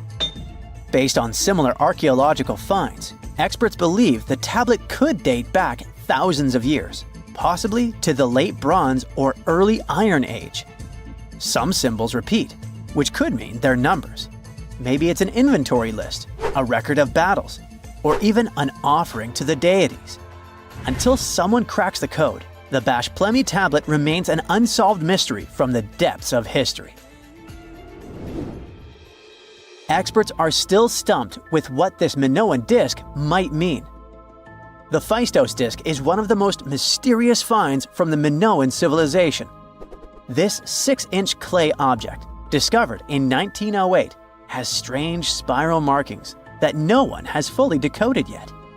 The disc has 241 symbols on both sides, showing everything from people and animals to tools and plants. Experts have come up with many theories about what the symbols mean. Some think it's an early form of Greek. Others suggest it's a prayer or a hymn. And some even believe it could be a letter from a king in Anatolia to a Greek ruler. Let's see who will be the first to figure this out. It's always a fun day at an archaeologist's office when they find something as big as a 2,000-year-old marble head. A French archaeologist mission went digging inside an old medieval house near Alexandria in Egypt and found a statue's head depicting an old, possibly ill man. This statue dates from the last Egyptian dynasty before it became part of the Roman Empire, and the site where it was found is associated with the likes of Cleopatra and Mark Antony. For archaeologists, even the smallest finds at this site means a lot. You've heard of Lucy, right? The Australopithecus that was an early ancestor for us humans. Well, scientists found some of her species' footprints somewhere in Tanzania. The so-called Laetoli footprints are over 3 million years old. The trail stretched 88 feet and has about 70 footprints, left behind when a bunch of early humans walked across some wet volcanic ash. What's cool is that these early humans were already walking on 2 feet, like us, not all hunched over like apes. The close spacing of the prints shows they probably had short legs and a shorter stride than we do today. In an ancient Egyptian temple, archaeologists uncovered a shrine unlike any other, a place dedicated to falcons and 2 mysterious deities. One deity had a falcon's head, while the other wore a crown with a sun disk and cow horns. But the most baffling discovery was an inscription that read, "It is improper to boil a head in here." At the heart of the shrine, there are 15 headless falcons carefully arranged on a pedestal, likely as offerings to the falcon-headed deity. One theory suggests the birds were boiled first, perhaps to pluck their feathers, before being placed in the shrine, following the strange rule carved into stone. Archaeologists also found a 13-inch iron harpoon nearby. Its true purpose remains unknown, although the shrine also held remains of fish, mammals, and bird eggs, suggesting that the rituals may have included feasting. And speaking of ancient Egypt, meet Hathor. Scientists named her after the ancient Egyptian deity of motherhood, music, and singing. This wooden statue, housed at the Metropolitan Museum of Art, was thought to be just a beautiful artifact, until a surprising secret was uncovered. Using an X-ray machine, experts found a mechanical operating system inside it, with pulleys and axles connecting her shoulder to her left leg. When activated, the system made her hand raise and lower, an engineering marvel from over 3,000 years ago. The statue was created during Egypt's Middle Kingdom, around 1800 BCE, and is often compared to 19th century automata due to its advanced design. It's believed the statue was used in religious ceremonies, symbolizing Hathor's role in dance and music.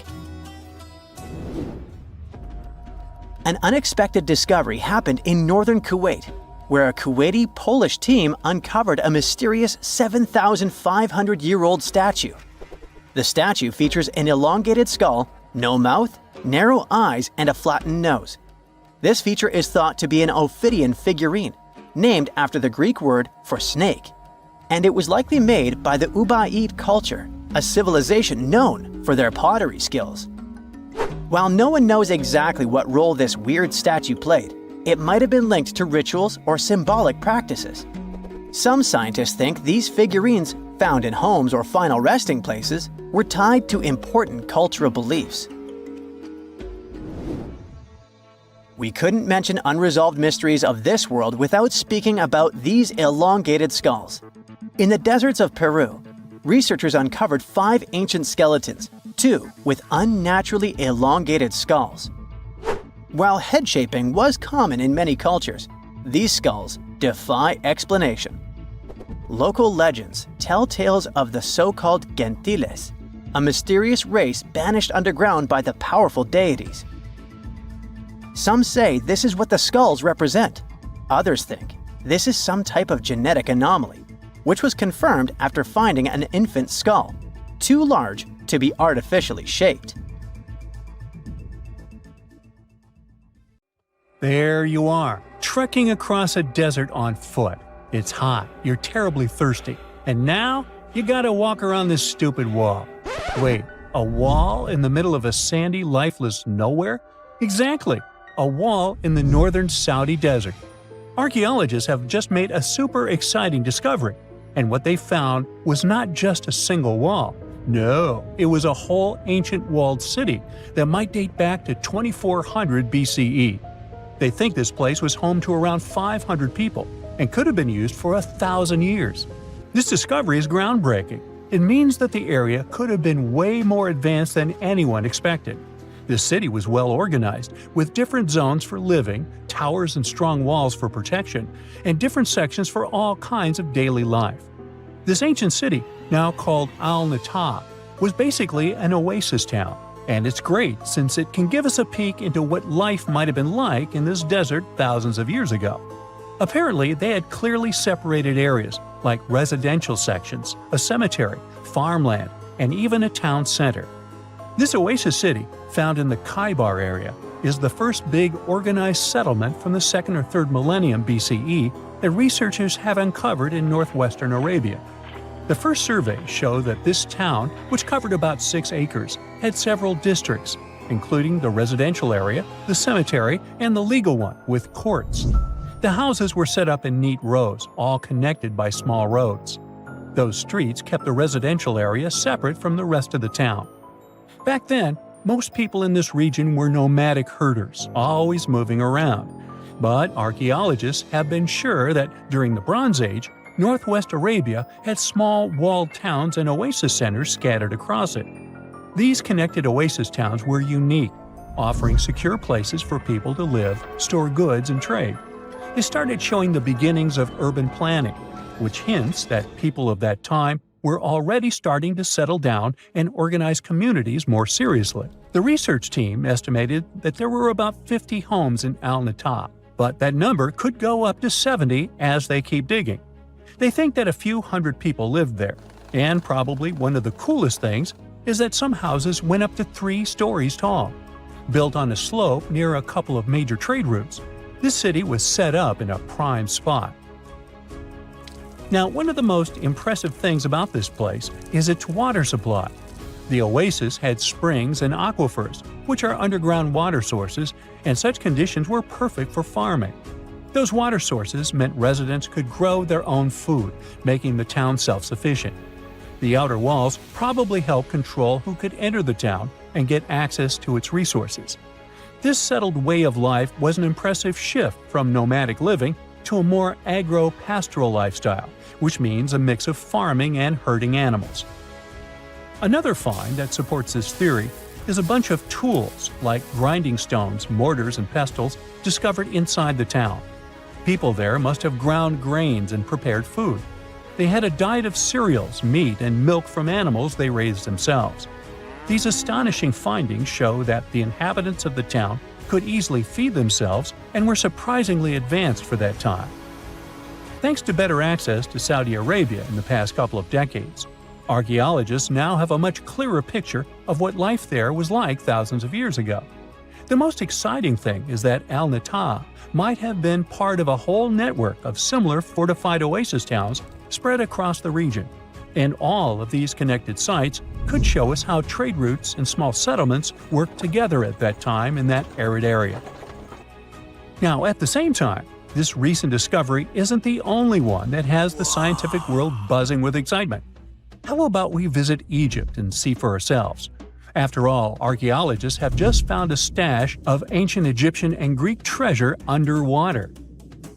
They were exploring the lost city of Thutmose Heracleion off the coast of Egypt, which sank more than 1,000 years ago. This city was legendary, and nobody even knew where it was until it was rediscovered in 2000. Now they're uncovering more and more, and on this dive, they found a pile of gold and silver treasures. Those were probably used in rituals to bless Egyptian pharaohs when they took the throne. The researchers even found an ancient Greek temple dedicated to Aphrodite and some super-old Greek weapons. Frank Gaudio, the lead archaeologist, said it was astonishing that those delicate objects had survived the disaster that brought the city down. Back in its prime, Thutmose Heracleion was one of the biggest port cities in the Mediterranean. It was a huge center of social life and was the main entry point for ships from Greece coming into Egypt. But tragically, due to rising waters, earthquakes, and a catastrophic tidal wave, the soil underneath the city literally turned into mush, and then the entire city sank into the Mediterranean. It was forgotten until Gaudio's team found it in 2000. Since then, they've been uncovering new parts of the city and piecing together its history little by little. If a lost underwater city doesn't seem impressive enough, we can travel to the Amazon. The discovery made there is truly mind-boggling. For centuries, people have talked about lost cities deep in the Amazon, like El Dorado, that mythical city of gold that lured Spanish explorers into the jungle. A lot of them never came back. Then, in the 1900s, a British explorer named Percy Fawcett went searching for what he called the lost city of Z, and he too disappeared. But now, finally, scientists have actually found proof that those lost cities in the Amazon were real all along. A team of scientists use a tech called LiDAR, which basically allows you to see through thick jungle from above by bouncing light beams off the ground. They flew over the jungle in Bolivia in a helicopter about 650 feet up and mapped out those hidden ancient cities. What they found were ruins of a huge urban settlement built by the Kasarabi people who lived there from 500 to 1400 CE. And it wasn't just a couple of buildings here and there. No, the LiDAR maps revealed massive urban centers, pyramids, platforms, roads, canals, and causeways, all carefully laid out. Turns out the Amazon wasn't just an untouched jungle. It was once home to big, complex cities. A scientist from the German Archaeological Institute explained that Europeans had long ignored the possibility of ancient Amazonian cities, but the LiDAR maps showed they were wrong. The new maps have revealed 26 sites, including 11 that no one even knew existed. Researchers have discovered two main city sites, Landivar and Kotoka. They had massive moat causeways stretching out like spokes on a wheel, linking the main cities with smaller surrounding settlements. Some of the canals even connected the cities to rivers and a big lake, which allowed water to flow through the area. Over the years, scientists found scattered ruins all over this region, but the thick jungle made it nearly impossible to connect the dots and see if or how they were related. With LiDAR, the whole layout came to life, showing that those sites were part of a much larger, organized urban system. It's now also clear that the sites had a greater meaning, since everything is lined up in a way that could be symbolic of the spiritual beliefs of the inhabitants. The Kasarabi culture isn't as famous as the Maya, but they had a thriving society in an area that faced huge challenges, like yearly flooding. And although the nearby Andes had their own monumental sites, the Kasarabi were doing something absolutely unique. They even had reservoirs to store water, which suggests they might have been dealing with occasional droughts, which is pretty unusual for the Amazon. Actually, those terrible droughts could be why the Kasarabi eventually left their cities around 1400 CE. Beneath the thick, shadowy canopy of a prehistoric rainforest, a silent hunter slides into the murky river waters. This is Titanoboa. Its size is horrifying, stretching over 40 feet long, which is about the length of a school bus, and weighing as much as a small car. It reigns as the largest snake ever known. This is around 60 million years ago. It's only been 6 million years since the dinosaurs were wiped out by an uninvited asteroid. Nature is slowly returning to life, the Paleocene epoch. Titanoboa's home is lush and sweltering. The air is very humid, like in a steam room, and the rivers are teeming with fish, perfect for a predator like this. Now that the dinosaurs are gone, Titanoboa becomes the queen of hunting. It's perfectly built for both power and stealth. A strong, sturdy spine can hold the snake's massive size while staying smooth and silent. Titanoboa glides through the water like a shadow, barely visible. It doesn't chase. It doesn't need to. Titanoboa waits beneath the river's surface in darkness. A bunch of ancient lungfish meanders too close. With one surge, it lunges, its jaws snapping shut. The fish doesn't stand a chance. Titanoboa's grip is unrelenting. After the prey stops moving, the snake immediately consumes it whole. For millions of years, this snake ruled the rainforests. Nothing could challenge it, not the prehistoric crocodiles, not the small mammals, not even the birds. But, as it turns out, it wasn't the only apex predator. Alongside Titanoboa, there was this entire family of snakes, a huge biological tree full of snake genomes and species. Their history spans around 100 million years, all the way to the Cretaceous period. We find their fossils all over South America, Africa, India, and Australia. That's because they evolved in the Gondwanan continents. Back then, all of this was one huge landmass, and they lived right in the heart of it. Now, this family coexisted with all the dinosaurs. The dinosaurs ruled the world back then, and the snakes couldn't be all that dangerous. They lived in the dinosaur's shadow, adapting to survive. Some of them fed on small mammals. Others waited for the dinosaur eggs to hatch. Some were super bold and went straight for baby dinosaurs. Fossils of one species showed the remains of a little titanosaur, that giant long-necked dinosaur, inside its stomach. And when the age of dinosaurs finally ended in a fiery cataclysm, it was time for these snakes to celebrate.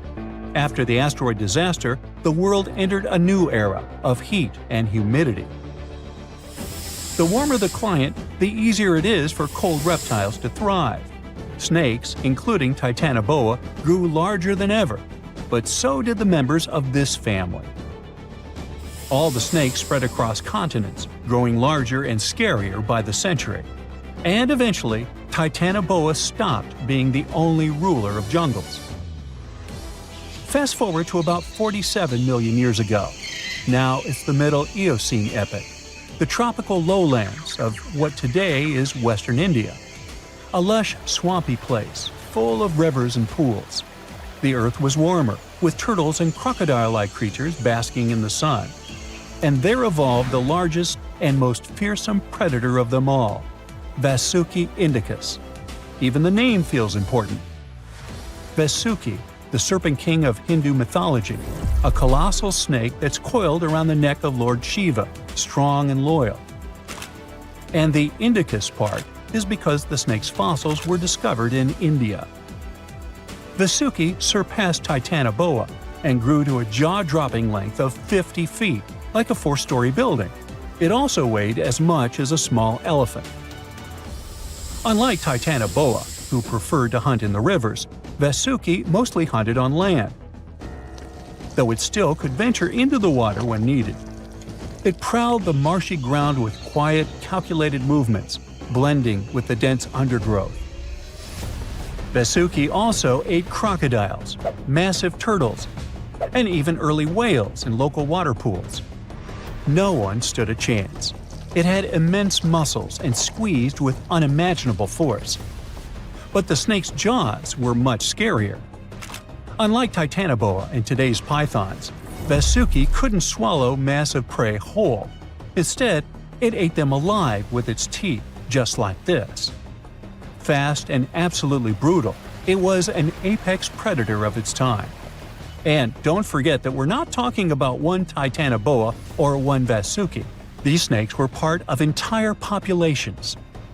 In the Paleocene, rivers were full of various Titanoboas.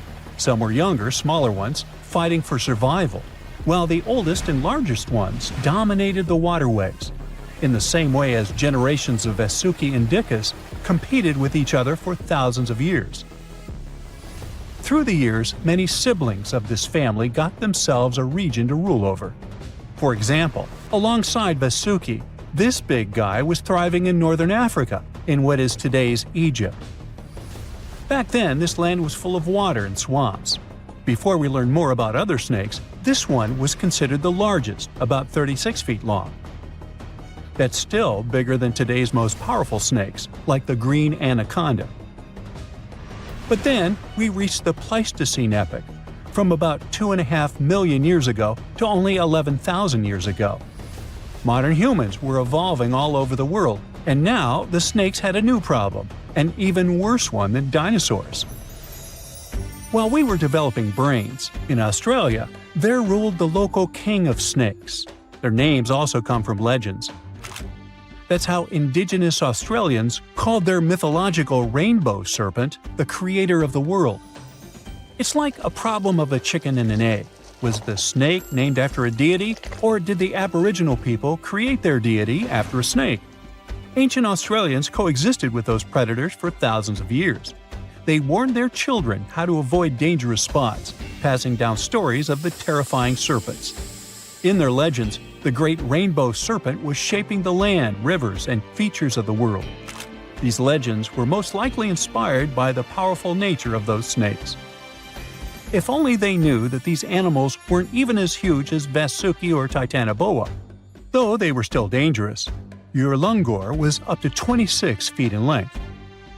They preferred the more green and humid parts of Miocene Australia, like waterways with lush plants around the riverbanks. And there was much more potential prey. Urlungor had a thick body as wide as a human thigh. It loved to hunt in what is today the northwest Queensland. Its fossils were found in the limestone of Riverslade. It was a fascinating find. The skull was almost intact, with teeth and everything, which is crazy considering that snake skulls are very fragile and usually don't survive fossilization. Just like snakes before it, Urlungor didn't rely on venom. It was a constrictor, quick and powerful. But at least now these reptiles weren't as brutal. Their hugs quickly caused cardiac arrest in their prey. So the end came rather quickly. Also, they no longer could swallow the prey whole, and didn't have the same sharp teeth as Vasuki or Titanoboa. So both Urlungor and Wanambi had to eat very slowly, just like pythons today. Meanwhile, Wanambi was about 20 feet long. This one had a similar head, so it could only hunt marsupials, reptiles, and other little things that ventured too close. Wanambi's domain was the waterhole. It lay coiled in the shade, motionless, its body blending seamlessly with the dusty earth. If kangaroos and wallabies cautiously approached to drink, they wouldn't even notice the predator until it was too late. The Wanambi snakes lingered in Australia for millions of years. Even when the climate and ecosystem changed, it didn't bother these guys. In fact, they thrived in Australia's cooler, drier regions. Yet, even giants fall. Time moved on, the earth cooled even more, and nature began to change. Wanambi managed to last up to around 50,000 years ago and could have lasted longer if it wasn't for humans. The same Aboriginal Australians who once feared Wanambi eventually spelled the N for the snake. All these years of being the apex predator, only for the little apes to hunt you into extinction. But that's how evolution goes. Eventually, all the giant snakes disappeared, leaving behind only their fossils and stories like this one. There's this interesting ancient site near St. Louis, Missouri, that a lot of people don't know about. It's called Cahokia, and it used to be a huge city with up to 20,000 people living there back in the 11th century. It's full of these massive earthen mounds that were built by hand, and the biggest one is still there today, at the Cahokia Mound State Historic Site. Even though we don't know everything about this civilization, researchers have been able to piece together some information from the remains they've found. For starters, they found some pretty old teeth at this site. After studying their appearance and structure, scientists suggest that a lot of different indigenous groups lived there. About a third of them came from other areas in the middle of the continent, which they figured out by studying the different levels of various substances in the teeth. And get this, the way the mounds are arranged shows that this was actually a planned-out city, not just a bunch of villages grouped together. The rulers lived on top of the mounds, while everyone else lived in other structures. It's amazing to think that they were doing things like farming, hunting, logging, pottery, and weaving, all within this one giant city. Right in the middle of Cahokia, there was this giant mound that was about 100 feet tall, and around it, there was this huge wooden fence. Inside the fence was the city center, which had a big open space called a plaza. Archaeologists think that the plaza was designed to represent the 4 cardinal directions of the world. It was like the people who built it wanted to create a place that was in harmony with the universe. The center of the city was where they held ceremonies and events, and it was such a big deal that people from outside Cahokia would come to be a part of them too. What became of this city? Hard to tell. Some people think that the reason it fell apart is that they cut down too many trees and the land got all messed up. Other scientists believe that's not true because the soil was still in pretty good shape after the city was gone. The Europeans were not even around at that time, so they couldn't have influenced the downfall of Cahokia either. There's also one theory that suggests there were fights with other communities that caused the city to collapse. These days, there are over 65 preserved mounds, and you can even climb the steps of the tallest one. The best part is that local authorities are thinking of making it a national park, so you should totally plan to visit before it gets too crowded. Mohenjo Daro is another lost ancient city that's still surrounded by mystery. Located in modern-day Pakistan, it was a city that flourished during the Bronze Age, and it was extremely advanced for its time. It had things like water systems and fancy architecture that other cities didn't have back then. Despite these features, it's not as well known as other ancient cities, like those in Egypt or Mesopotamia. What's even weirder is that at some point, the city was abandoned, and no one knows why. Archaeologists found the city in 1911, but it took a while for them to realize how important it was. Eventually, they uncovered a lot of really interesting things about the city, like its advanced sanitation system. Excavations uncovered over 700 wells, as well as private baths and a large communal bath. Remarkably, even private homes had toilets, and waste was efficiently disposed of through a city-wide sewage system. They also had a lot of trade connections and made some really beautiful objects, like pottery, jewelry, and figurines that were sold all over the region. Despite its amazing culture and knowledge, scientists have yet to figure out why the city was abandoned. Some people think changes in the nearby river might have had something to do with it. The writings that the people of Mohenjo Daro left behind are still a complex code, even for the most skilled specialists, making it even harder to piece together their history. Have you heard of the lost city of Kolmanskop? It used to be a small settlement in the Namib Desert. Legend has it that it got its name from a man named Coleman who got stuck in the local dunes and was never seen again. But that's not the interesting part.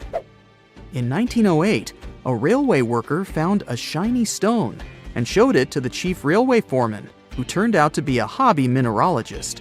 They discovered it was a diamond, and soon, Kolmanskop became the richest town in Africa and one of the richest places in the world. It had luxurious stone houses, a school, a hospital, and even an ice factory to produce ice for fridges. The hospital had the first X-ray machine in southern Africa, which was supposedly used to check if workers were illegally swallowing diamonds. Its popularity began to decline in the late 1920s when another diamond-rich location was discovered nearby. Most of the inhabitants soon began to flee the city in search of a better life, leaving the buildings abandoned. In 1938, all machinery was taken south and the town was left to the desert.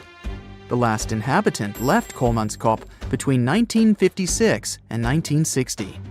The hot climate and low humidity have preserved the structures over time, and tourists can now visit this desert ghost town. You've surely heard about this next ancient city, Machu Picchu. It's this incredible ancient location in Peru. It stretches across a huge piece of land in the Andes Mountains and sits high above sea level. It's even considered one of the wonders of the modern world. But here's the thing. Scientists aren't exactly sure what it was used for. It could have supported up to 750 people, but there aren't a lot of human clues left behind. Some people think it was more of a spiritual or ceremonial place, while others believe it may have been like a fancy spa retreat for the nobles. The extensive terraces might mean it was used for crop testing or as a trading hub. And there's even a theory that it was used as a prison because they found a cell-like area too.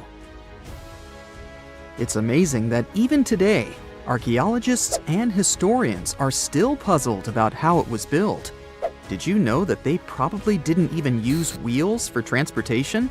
And those massive granite rocks were somehow pushed up the steep Andean mountains, even though most of them weighed a lot. Some historians think that hundreds of people worked together to push each rock up the peak. The huge stones at Machu Picchu are also so close together that you can't see any cracks between them. It's pretty cool because it also makes the area safe during earthquakes, which is important since Peru is a shaky country. But how did the stones stay put during all those quakes? They actually move a little bit, but then they go back to their original spot, almost like they're dancing. Some people think wet wooden wedges were used to keep them in place, but that doesn't really add up, considering how big the structures are. Locals back then also seem to have built Machu Picchu without using any pack animals or iron tools. They had to sculpt and put everything together using mostly their hands. Plus, the citadel is built on a fault, so they had to move a bunch of stone and earth to make it flat. Scientists also think that the real construction is actually underground because of the deep foundations and drainage system. In fact, there's a hidden water system that was just recently discovered using 3D scanning. They didn't even use mortar to put the granite blocks together. They were so precise that you can't even fit a sheet of paper between them. One theory suggests that people that lived there used stone tools made of a harder material than the stone they were cutting. Stonehenge wasn't a witchy monument to travel through time. It was actually constructed as a hope to build a different future. Recent research just found out that the monument was probably raised as an attempt to reunite the Britons during a period of big division. The thread of this story lies on the altar stone, the monument's most iconic rock. For years, scientists believed that the stones used in Stonehenge, including the altar stone, came from the nearby Preseli Hills in Wales. In this scenario, Stonehenge would have been built by a local community. That is, Neolithic people who would have found easy-to-access materials to build a ceremonial mound, a sundial calendar, and a final resting place, all in one. Things changed when another discovery was made. In 2018, leading-edge research pointed that the altar stone actually came from the River Tay region in northeastern Scotland, which is located over 400 miles away from Stonehenge. Scientists found similar rocks as such in Scottish monuments. You see, the altar stone is a recumbent stone, laying on its side. Many of the rocks were found in ceremonial stone circles in Scotland, and they are unique to this region. When this discovery broke through, it got archaeologists thinking. Maybe Stonehenge wasn't just a local project, but a wider collaboration between different tribes and communities across Britain. To understand this, we need to rewind to around 3000 BCE. That's when Britain still wasn't a unified country per se. Rather, it was a patchwork of tribes such as those coming from southern or eastern Europe, each with their own customs and beliefs. As an island, Britain's population changed many times. Britain was mainly composed of farmers who descended from people from the Middle East and arrived on the land around 6,000 years ago. This group thrived in the area until 2500 BCE, when another group coming from the regions of the Netherlands and Germany started to appear. These ones, also known as the Beaker people, were responsible for the large population turnover that Britain experienced during the Neolithic period and the years that followed. The Beakers were called so because of a specific type of pottery they used to make and bury their loved ones with after their passing. It's possible that the original dwellers of the land didn't like it that their land was being repopulated. And what researchers suggest is that Stonehenge was this attempt to reunite the original Neolithic farmer population and regain some type of identity control over their land. They would have invested a lot of time and energy in bringing the altar stone all the way down from Scotland, without the help of wheel technology, for example. You see, the wheel had already been invented in Lower Mesopotamia, but since there was no Wi-Fi at the time, the Brits weren't aware of this technology until much later on. This whole territorial crisis could have driven locals to use their resources to move the altar stone to Salisbury Plain in England, in order to reunify the land. You see, Stonehenge wasn't built in one go. Its history dates to around 3000 BCE. That's when the monument was just a circular ditch and bank, known as a henge. Inside, they placed wooden posts and possibly totem-like carvings. This version of Stonehenge wasn't about rocks yet. It was more of a ritualistic place and possibly a final resting place. They found several cremation pits from this period, making it the oldest resting place in all of Britain. It was only around 2600 BCE that the blue stones came around. The naming might be a bit misleading since they're not literally blue rocks. They have a bluish tinge to them when they're freshly broken, hence the name. These smaller rocks probably came from the Preseli Hills in southwest Wales, which is about 150 miles away from Stonehenge. Some researchers say that the ancient ones believed that blue stones had healing qualities. So we can maybe guess why they went through all of the trouble to move them from Wales to Salisbury Plains, huh? A little bit later than that, circa 2500, that's when we start having the Stonehenge we know and love today. That's when the Sarsen stones started to arrive. The Sarsens are Stonehenge's huge stones. I mean, each Sarsen can weigh around 25 tons. That's as much as 3 African elephants stacked together. The Sarsens make that iconic outer ring circle. Supposedly, that's also when the altar stone was moved from Scotland directly to the heart of Stonehenge. The altar stone is the largest of the blue stones used to build Stonehenge. Today, The altar stone lies recumbent at the foot of the largest trilithon of the monument. In case you don't know, the trilithons are the horizontal stones used to form those famous arches we see today. And here's where the story takes a twist. For nearly a century, scientists believed that the altar stone came from the same area as the Blue Stones, the Preseli Hills in Wales. It made sense back then. If you're already hauling stones from Wales, why not grab a special one to be the so-called altar? Except that theory started crumbling in 2018, when a team of researchers decided to dig deeper. They used advanced geochemical analysis to pinpoint where the altar stone's sandstone actually came from, and it turns out it wasn't Wales. Instead, the results pointed north, specifically to the Orcadian Basin in northeastern Scotland, 400 miles from Stonehenge. This revelation changed the whole script of Stonehenge's story. How would they move the rocks, you may ask? Well, there's an old theory known as the ice road that suggests that the rocks were moved by natural icy pathways that formed during the winter. This way, they could slide the rocks down all the way to Stonehenge. But hey, if we're talking about a distance of over 100 miles, that's not too realistic. Anyways, this theory was debunked because it was warmer back then than it is today. There's also the river theory that suggests that the rocks were floating along the river from the quarry to the site. But if we're talking about sarsen rocks, they're too heavy to float. So there goes this theory. What we're saying is, no one knows how the rocks were moved.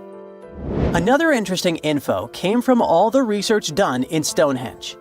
A recent laser survey of the stones revealed the different stone working methods used and has shown that some parts of the monument were more carefully finished than others. In particular, the northeast side and the inner faces of the central trilithons were finely dressed. FYI, a trilithon is one of Stonehenge's most famous shapes. It's when two huge monoliths receive a third one on top of them, connecting the two together. This fancy word is just Greek for having three stones. But anyway, the bigger question, and maybe why Stonehenge is so famous, is why it was built in the first place. You see, Stonehenge's entire layout seems to have been carefully planned to align with the movements of the sun. The monument's architecture is particularly attuned to the solstices, the shortest and longest days of the year. During the summer solstice, the sun rises perfectly in line with the heel stone, casting light straight into the heart of the stone circle. A spectacular, almost magical sight that surely wowed its ancient audience. But it's the midwinter solstice that seems to hold a special connection to the altar stone. As the sun sets on that day, its light aligns with the altar stone at the center of Stonehenge. To the builders of Stonehenge, this alignment may have symbolized more than just celestial precision. It likely carried profound ancestral and spiritual significance. The altar stone, illuminated by the setting sun, could have been seen as a bridge between worlds, connecting the living with their ancestors, the earth with the cosmos, and the present with the eternal. In a world without calendars, clocks, or weather apps, the solstices were everything. They marked the rhythm of life, guiding agricultural cycles and spiritual rituals alike. So Stonehenge wasn't just about the stones or the people who built it, but perhaps a way to honor their ancestral roots in an ever-changing world. Scientists have finally solved the Loch Ness monster mystery. Here's the spoiler, you ready? It's not a real monster. It's probably a dinosaur that survived through the ages, or just a bunch of debris floating on the water. Thanks to many findings on the Loch Ness creature, we have proof of another story to tell you.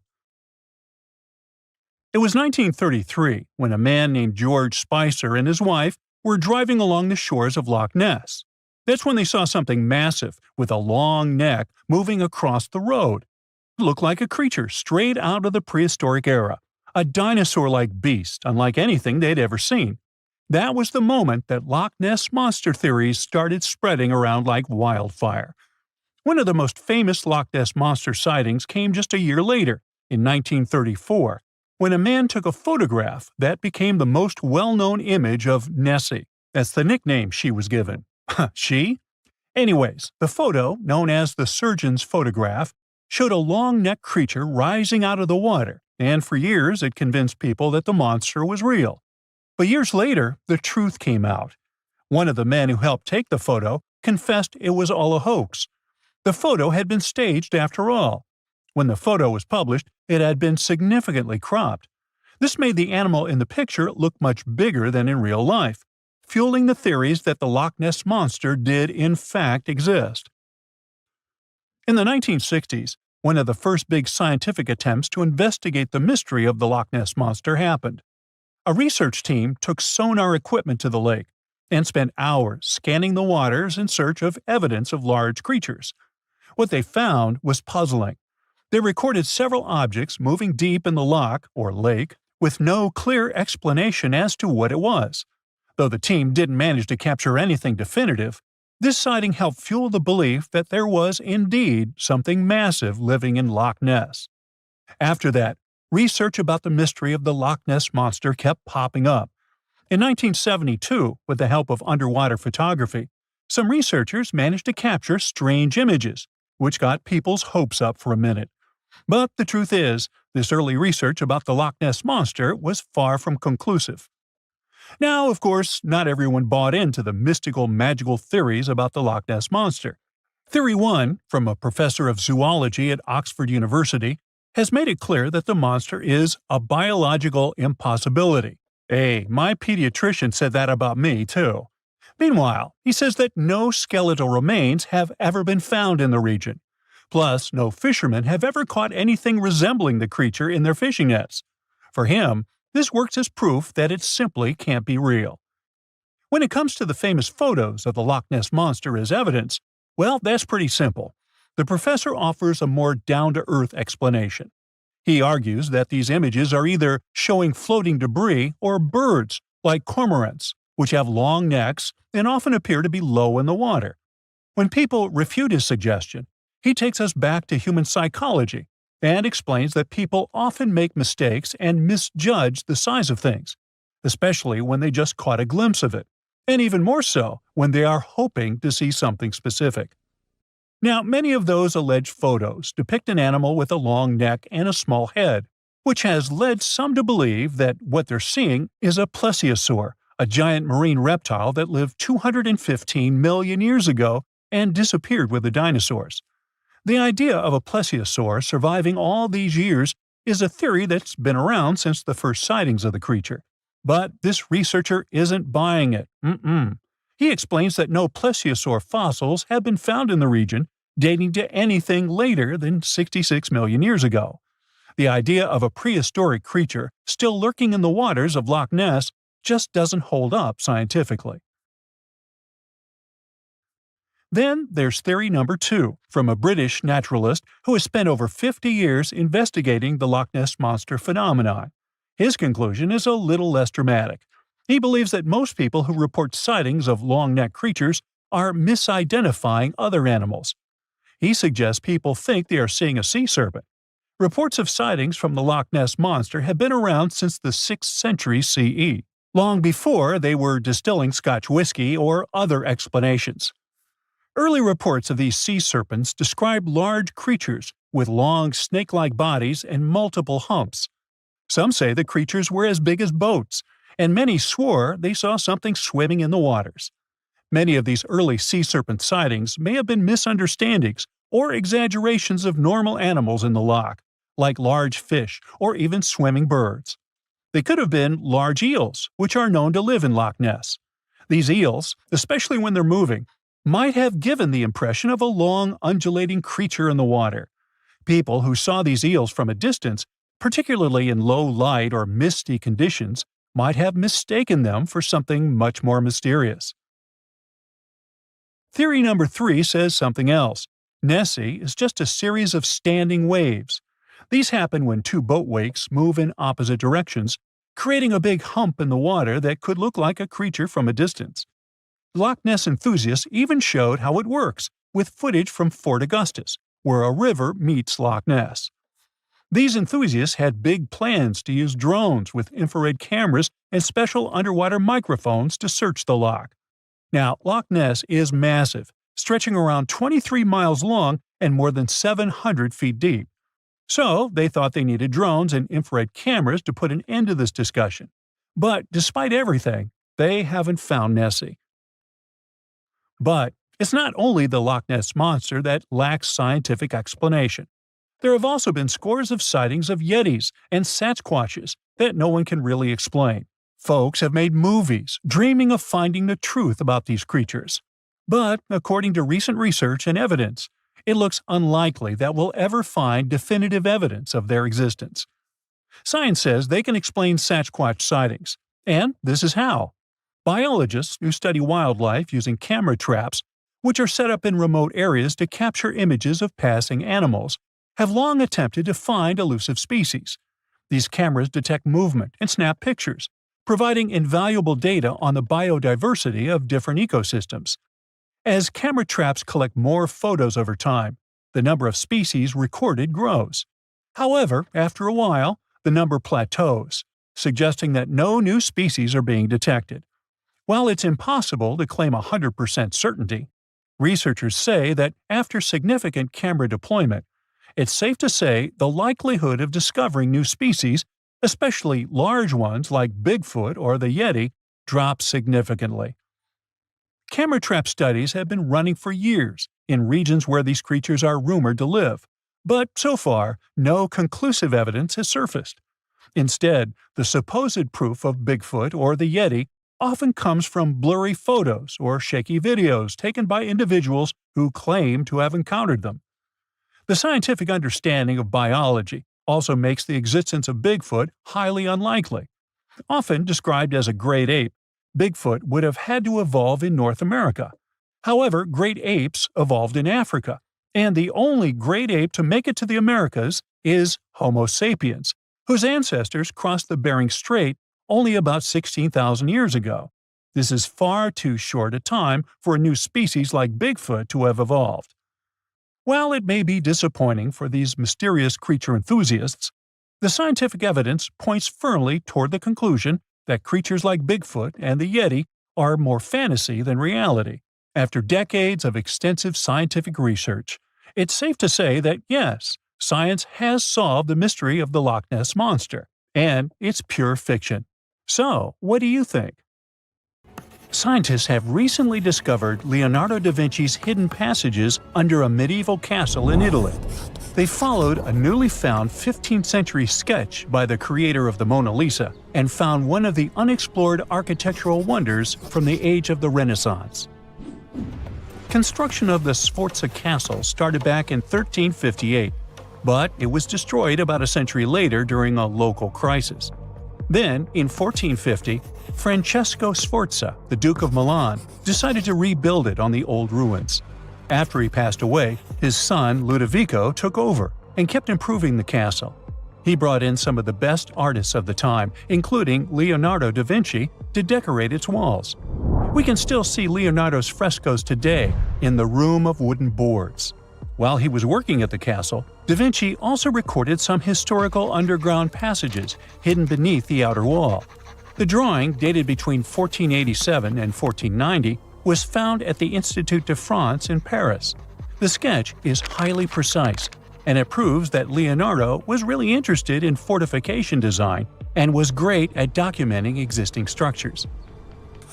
Historical records show that Ludovico ordered the building of an underground passageway that led straight to a basilica, where his wife was buried. Ludovico married Beatrice in 1491, and they had a happy but tragically short marriage, as Beatrice passed away while giving birth in 1497. The Duke locked himself away for weeks, grew a beard, and wore only black clothes while he was mourning his beloved wife. The secret tunnel may have stretched over a half a mile and would let Ludovico visit her grave in private. It could have served as an escape route if the castle was ever under siege. The existence of the tunnels remained one of the mysteries of the Renaissance for years, as no one knew for sure they were there. But now, scientists finally uncovered the secret history.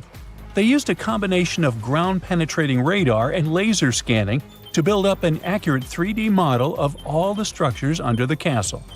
They found the tunnels Da Vinci alluded to in his drawings, and it looks like they may have only been a small part of a whole system of historical underground passages. The goal is to create a complete digital twin of the castle that will not only show all the preserved constructions, but also the ancient ones that are no longer visible. They also plan to add augmented reality to the virtual paths to let visitors discover Leonardo da Vinci's hidden passages. Now, we don't know if the genius actually took part in constructing the hidden passages that scientists recently discovered, but we do know about some other Leonardo da Vinci inventions. He created the first satellite-like map in 1502, long before photography or satellites were even a concept. A famous figure in Italy, Cesare Borgia, invited Leonardo to a small town called Imola, near Bologna, to create a highly detailed map for him. Back then, maps were not very precise, as no one had figured out how to show exact distances on a smaller scale. Instead, people spent a lot of time decorating them with dragons, roses, fancy castles, mountain ranges, flowers, and other artistic details. These maps look more like beautiful paintings meant to be displayed, rather than practical tools for navigation. But Cesare Borgia wanted something truly functional, and Leonardo managed to create something revolutionary in the field of cartography. If you compare satellite images of Imola today with Leonardo's map, the similarities are striking. He captured every alley, curve of the streets, roadways, and even the exact sizes of the buildings. And he did it all by hand, using just a pencil, ruler, compass, and several of his own clever inventions. To gather all the necessary data, the genius walked through the streets for weeks using a large wheel that spun as he moved, recording the distance with a cable. Using the magnetic compass, he determined precise directions. He also developed a tool called the bussola, which measured angles inside a circle. With this, he could track the exact turns of each street and the size of the intersections. He figured out the distances between houses and major roads. Then, back at home, he used his notes and calculations to draw the map to scale with incredible precision. In his work, Da Vinci also used a technique developed by Florentine humanist Leon Battista Alberti. He created a mapping method where you could place an entire city inside a circle using polar coordinates. At the center of the city, 8 straight lines met, representing the main directions of a compass. Leonardo used this system to divide the town into 8 sections. He didn't overlook even the smallest buildings, which made his map one of the most advanced of its time. The Italian genius had a big dream to build a machine that could let people fly. He studied how birds, bats, and kites moved through the air and designed a special flying machine. He believed that if he could copy their movements, humans might be able to soar like them. Da Vinci's design looked a lot like a bat, with 2 large pointed wings that stretched over 33 feet wide. He planned to build the frame from lightweight pine wood and cover it with raw silk to make it strong but not too heavy. The person flying it would lie on their stomach on a wooden board in the center. To make the wings flap, the pilot had to pedal a crank with their feet, which was connected to a system of rods and pulleys. There was also a hand crank for extra power and even a headpiece to help steer. As the person moved their hands and feet, the wings would flap and twist, just like a bird's. But there was one big problem. Humans aren't strong enough to make the machine lift off the ground. Even though it might have worked once in the air, there was no way for a person to get it flying on their own. Leonardo probably realized this, but his amazing idea still inspired flying machines that came centuries later. Da Vinci was way ahead of his time with many of his inventions, but his idea for a humanoid robot was especially futuristic. He was working under the patronage of the Sforza family, the one that had those ancient tunnels of Italy built. The genius designed a mechanical knight that could move its arms, turn its neck, and even open and close its mouth. Da Vinci had good knowledge of anatomy and the mechanics of body movements that helped him. His unusual creation used an external system of cables. A hand crank set it in motion, and there was also an internal gear-driven mechanism. About 450 years later, Da Vinci's detailed sketches of the robotic knight were rediscovered in the 1950s. Several researchers tried to recreate the robot from those sketches. In 2002, a roboticist who developed systems for NASA and Lockheed Martin took inspiration from the old notes and built a functioning model of Da Vinci's robotic knight. Another design Leonardo created for Duke Sforza was a special kind of bridge that could be taken apart and carried easily. It was made for defense forces who needed to cross rivers or moats while traveling. This bridge would swing across the water and land on the other side. It had wheels and used a rope and pulley system, so it could be set up quickly and packed away just as fast. To keep it steady, it even had a special weight to help balance it. Leonardo wrote in his notes that the bridge was light yet strong, and he designed several bridges like this for the Duke. One of his other designs was a bridge that could be built very quickly, and the defense forces would move across multiple rivers. As scientists continue to study Leonardo da Vinci's hidden passages, they reveal new chapters in human history. Who knows what other unexplored architectural structures they will find? Scientists discovered the largest water reservoir in the Oregon Cascades. It's hiding underground, holding more than twice the water volume of Lake Mead. Let me specify. It contains at least 19.4 cubic miles of water, which is almost 162 trillion bottles of water. If you drank one bottle a day, it would take you around 444 billion years to finish your stock. No wonder this underground aquifer discovery is so awesome. The Cascade Mountain Range, which contains the largest aquifer on Earth, stretches about 700 miles from Northern California to British Columbia. The high Cascades in Oregon have younger volcanic rocks, around 8 million years old. The Western Cascades are much older, 45 million years. They boast deep canyons and valleys. Scientists study the transition zone between these two areas to understand how water moved through volcanic rock and how volcanic processes had evolved over time. In the process, researchers measured rock temperatures at different depths. That's when the underground aquifer discovery happened. Normally, deeper rocks should be hotter because it's closer to the Earth's interior. But to everyone's surprise, in several areas, the temperature stayed the same even at greater depths. Well, this was a strong clue that water was flowing through the rock and cooling it down. In other words, the Cascades function like a natural water tower, storing and slowly releasing water into rivers and streams. These geological water findings are important for two main reasons. First, it's our potential water source for the future. Such a massive amount of water stored underground could be an important resource. So far, we don't know how long it will remain in its current state and how resilient it's going to be to changes. So, we need more research to properly manage its use. Secondly, it affects volcanic activity. When water seeps deep underground and reaches magma, it instantly turns into steam, creating extreme pressure that can trigger explosive volcanic eruptions. Understanding how much water is stored in volcanic rock could help predict future eruptions and the risks they pose. Now, even though this discovery is exciting, there are still many unanswered questions. Like, how does this water move through the volcanic rock? Or how much of it is actually usable as a water resource? Since this underground reservoir depends on rain and snow, a series of dry years could cause big problems for both water supply and volcanic stability. Researchers are now working to understand the full impact of the Cascades volcanic water reservoir and how to manage it responsibly. But let's look closely at the geological wonder that is the Cascade Range. Picture this, a massive mountain range stretching all the way from Northern California up to British Columbia, cutting right through the middle of Oregon. That's the mountain range we're talking about. In Oregon alone, it's about 260 miles long and up to 90 miles wide, covering 17,000 square miles. Whoa, that's bigger than each of the 9 smallest US states. The coolest thing is that the Oregon part of this mountain range is basically built by volcanoes, and apparently contains at least one volcanic rock water storage. The range itself exists because of something called the Cascadia Subduction Zone, where the Juan de Fuca tectonic plate, a chunk of Earth's crust under the Pacific Ocean, is slowly getting shoved beneath North America.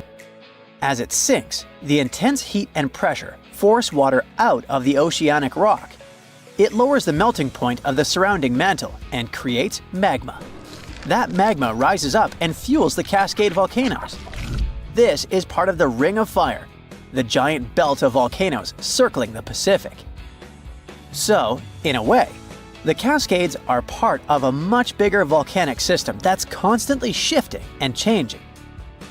The Oregon Cascades are actually made up of two completely different zones, the Western Cascades and the High Cascades, and they look nothing alike. The rivers. Some canyons are as deep as 3,700 feet. This part of the range used to be volcanically active, but over time, erosion has taken over, reshaping the land. The High Cascades, on the other hand, are much younger and way less eroded. Around 8 million years ago, the volcanic activity shifted, and new eruptions filled in old canyons, smoothing out the landscape. Eruptions kept piling up fresh lava, and rivers in this region didn't have as much time to create deep valleys like they did in the Western Cascades. That's why if you look at the two regions side by side, one looks jagged and carved up, while the other looks smoother and more built up. Some of Oregon's most famous volcanoes are located in the High Cascades. I'm talking about Mount Hood, Mount Jefferson, the Three Sisters, and Crater Lake, which actually formed when Mount Mazama erupted and collapsed in on itself. Unlike smaller volcanoes that pop up, erupt for a bit, and disappear over a few months or years, these giant volcanic centers have been active for thousands of years. And because they've been around for so long, they have way more complex magma systems. They produce everything from basalt, which is a runny, fast-moving lava, to andesite, dacite, and rhyolite. And rhyolite is the type of magma that leads to huge explosive eruptions. So, while some of these volcanoes might just ooze lava, others have the potential for devastating blasts. Another amazing thing about these long-lived volcanoes is that their underground magma chambers stay hot for a really long time. That's why the Cascades are one of the best places to tap into geothermal energy. There's a ton of heat just sitting beneath the surface, waiting to be used. Oh, and don't forget about the Cascades volcanic water reservoir. Who knows how we will use it in the future? Now, we already know that the Cascades are part of the magnificent Ring of Fire, Earth's most explosive zone. Imagine a massive horseshoe-shaped belt wrapping around the Pacific Ocean, stretching for about 25,000 miles. It's one of the most geologically active areas on the planet. This is where Earth's tectonic plates are constantly shifting, colliding, and grinding against each other, creating some of the world's most powerful earthquakes, volcanic eruptions, and deep ocean trenches. The Ring of Fire follows the meeting points of multiple tectonic plates, and they all surround the giant Pacific Plate. These plates aren't just sitting still, they're always on the move, pushing against or sliding beneath each other at their boundaries, known as fault lines. When this happens, you get everything from deep-sea trenches to towering volcanoes and violent earthquakes. One of the most extreme examples of this activity is the Mariana Trench, located east of Guam.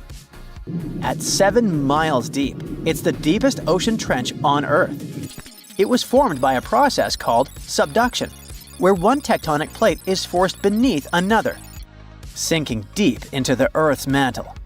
The Mariana Trench is one of the most mysterious places on Earth. It's insanely deep, with crushing pressure and total darkness. So for a long time, people thought nothing could live down there. But it turned out that life existed even at the very bottom. In 2005, scientists found a tiny single-celled organism in the Challenger Deep, the deepest part of the Mariana Trench. They also came across colorful rocky formations and weird sea cucumbers. The Mariana Trench also has hydrothermal vents, which are basically underwater hot springs. Even though the water there is super hot and acidic, strange creatures and microscopic life forms still manage to survive there. The Ring of Fire is also responsible for 90% of the world's earthquakes. Some of the most powerful quakes in history have happened here, including the 1960 Valdivia earthquake in Chile, the strongest ever recorded, which hit a mind-boggling 9.5 on the Richter scale. But it's not just about earthquakes. The Ring of Fire is also home to about 75% of the planet's volcanoes. Some of the most famous eruptions in history have come from this region, like the infamous Mount Tambora in Indonesia. In short, the Ring of Fire is one of the most dangerous places on Earth, but it's also incredibly fascinating. Who knows what else scientists might discover in that region, like they discovered the largest water reservoir in the Cascades.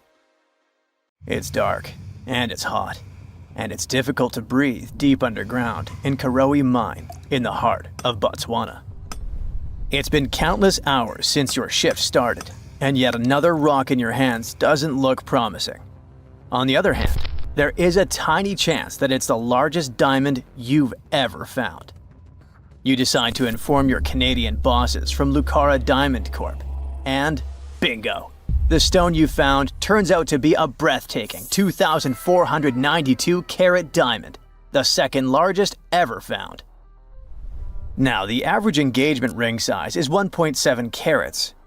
It means that just this diamond could be enough to supply rings for more than 1,465 brides. You can compare the size of the previous stone with the size of a fist. And the weight of this priceless giant is over a pound. Its value hasn't been determined yet, but how about we speculate a bit?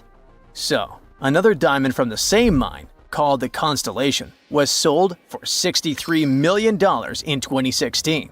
And that was only 813 carats, less than a third of this new one's size. The only other discovered diamond that's larger is the famous Cullinan diamond. It was discovered in South Africa back in 1905 and weighed 3,106 carats. Now, calculate how many engagement rings we could make out of it and write the number down in the comments. Sadly, it was later cut into several smaller diamonds, and some of those pieces are now part of the British crown jewels. Interestingly, once there was an even larger diamond-like stone, a black diamond called carbonado. It was found above ground in Brazil in the late 1800s. The coolest thing about it is that it may have come from a meteorite. The Sergio Carbonado, which is the stone's name, was broken into smaller pieces. They wanted to use it in industrial drill bits because it's one of the toughest materials on Earth. This new diamond was actually found with the help of advanced technology. The company used an X-ray system called Mega Diamond Recovery X-ray Transmission to detect the stone. This isn't the first record-breaking diamond Lucara has found at the Karowe mine. Back in 2019, they discovered the Sewelo diamond, which was 1,758 carats. At that time, it was the second largest diamond in the world. Luxury brand Louis Vuitton later purchased the gem for an undisclosed sum. And before that, in 2015, they found the Lassetti La Rona diamond at the same mine. It weighed 1,109 carats and brought the company $53 million in 2017. Diamonds aren't the only amazing thing you can find in the ground. The better and deeper you dig, the rarer objects you're likely to discover, like an ancient lipstick, for example. It might be the oldest lipstick in the world since it's about 5,000 years old. This deep red lip paint was found in a stone vial in southern Iran. The vial actually popped up in 2001, but it took researchers until recently to figure out what it really was. Because it's not like modern lipstick in a tube. People likely applied it with a brush. Researchers are happy, since this find could give us a glimpse into what women from the Bronze Age might have done to stand out. Those from elite societies probably applied this lipstick to look glamorous and show off their high status. Now, here's the backstory of the vial. It came from a 3rd millennium BCE graveyard and was linked to the powerful Marhazi civilization. It was a big deal in that part of Mesopotamia at the time. The graveyard was uncovered after flooding, and unfortunately, looters got their hands on many items. but luckily, the authorities managed to recover this particular piece. The vial caught scientists' attention because it was different from other items they'd found. Normally, they'd come across gray, compact substances in similar containers. But when they opened this particular one, a loose, fine powder spilled out. It was dark grayish purple in color, nothing like what they'd seen before. When the researchers analyzed the powder, they found out that it was made with hematite, which gave it a rich, deep red color. It also had other ingredients like vegetable oils and waxes, making it really similar to what you'd expect in a modern lipstick. Apparently, back in the Bronze Age, makeup was a sign of luxury and superior status in that area. It showed off wealth and power, especially in elite circles. By the way, the researchers don't want to claim for sure that this is the world's oldest lipstick, because who knows? Something older might turn up someday. How about we move to Bulgaria right now and do some digging there? Wait. There's no need to take a spade and dirty your hands. An amazing discovery is already waiting for you. There they found a large marble statue. It's almost 7 feet tall, which might depict Hermes, a Greek deity. But the craziest thing is that it was buried in an ancient sewer for around 2,000 years. The statue is in really good shape, especially the head, which is super well preserved. There are some cracks in the hands, but overall, it's in surprisingly great condition, according to the scientific director of the excavation. And here's how they found the statue. The team was doing a routine dig in southwestern Bulgaria, near the Greek border. This area used to be part of the ancient city of Heraclea Sintica, which dates back to the 4th century BCE. While digging, the researchers stumbled upon the statue's marble foot. From there, they carefully uncovered the rest of it. It was a total surprise for them, since they didn't expect to find anything like this. Right now, the team is working on safely removing the statue from the sewer. It's really heavy, so they're using a crane to lift it out and transport it to the History Museum in Petra. Once they restore and conserve it, the plan is to put it on display. Experts are very excited about this find. It could teach us more about the local culture in Heraclea Sintica, which isn't a very well-known ancient site. Now, if you're dreaming of making discoveries like this one but don't have a degree, don't lose heart. Even an amateur can make a scientific breakthrough. For example, you could find a Roman dodecahedron. It's this weird, mysterious 12-sided metal object about the size of a grapefruit, and no one really knows what they're used for. Historians have been scratching their heads about these things for centuries. This particular dodecahedron was discovered last summer in a farmer's field near Norton Disney, about 35 miles southeast of Sheffield.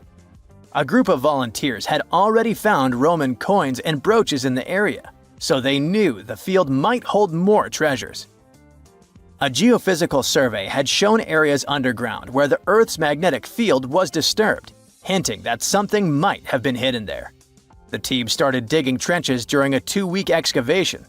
On the second to last day, in Trench 4, someone spotted the dodecahedron. Richard Parker, the group's secretary, was nearby making tea when he heard the shout. He said they were all shocked because they hadn't found much metal, and then, boom, that awesome artifact simply popped up. The extra cool thing about that dodecahedron was that it was complete, which is rare. Many others found before were broken or incomplete. Plus, it's larger than usual. Roman dodecahedrons can be as small as a golf ball, but this one is closer to a grapefruit. Now, the dodecahedron is on display at a local museum. So far, over 100 Roman dodecahedrons have been found in northwestern Europe, mostly in former Roman territories like the Gallo-Roman regions. They date back to somewhere between the 1st and 3rd centuries CE. Each one is a hollow metal shell, usually made of bronze. It has 12 faces, with differently sized holes on each face. Around the holes, there are concentric rings imprinted into the metal, and at every corner where the faces meet, there's a small stud. There's no writing on them, and nothing in Roman texts mentions them at all. That's why nobody knows what these dodecahedrons were for. There are loads of theories. They could have been toys, dice, mace heads, or even tools for measuring distances in Roman artillery. Some people even think they were used for knitting gloves or even figuring out dates using the stars. But most of those ideas don't really hold up, so the mystery remains. In 1936, British Egyptologist Walter Bryan Emery found a small object in the desert that made people debate whether it was an elaborate stone model of a flying saucer or even a hyperdrive from a spaceship that belonged to some advanced civilization that visited the Earth. Emery spent years excavating sites along the Nile River Valley, especially in the huge ancient necropolis of Saqqara. He found countless treasures from ancient Egypt, and the most bizarre one was definitely from the tomb of a high official, Sabu. Historians don't know exactly who he was for sure. Some sources say he was a king's son. His burial at Saqqara means he was an important figure in the royal court. There are no records from this early period he lived in, so Sabu's role and fate are still a mystery. Inside his tomb, scientists found 7 funerary chambers, each filled with traditional grave goods: animal bones, flint tools, pottery, ivory objects, and stone bowls. And then there was a strange, broken artifact that became famous as the Disc of Sabu.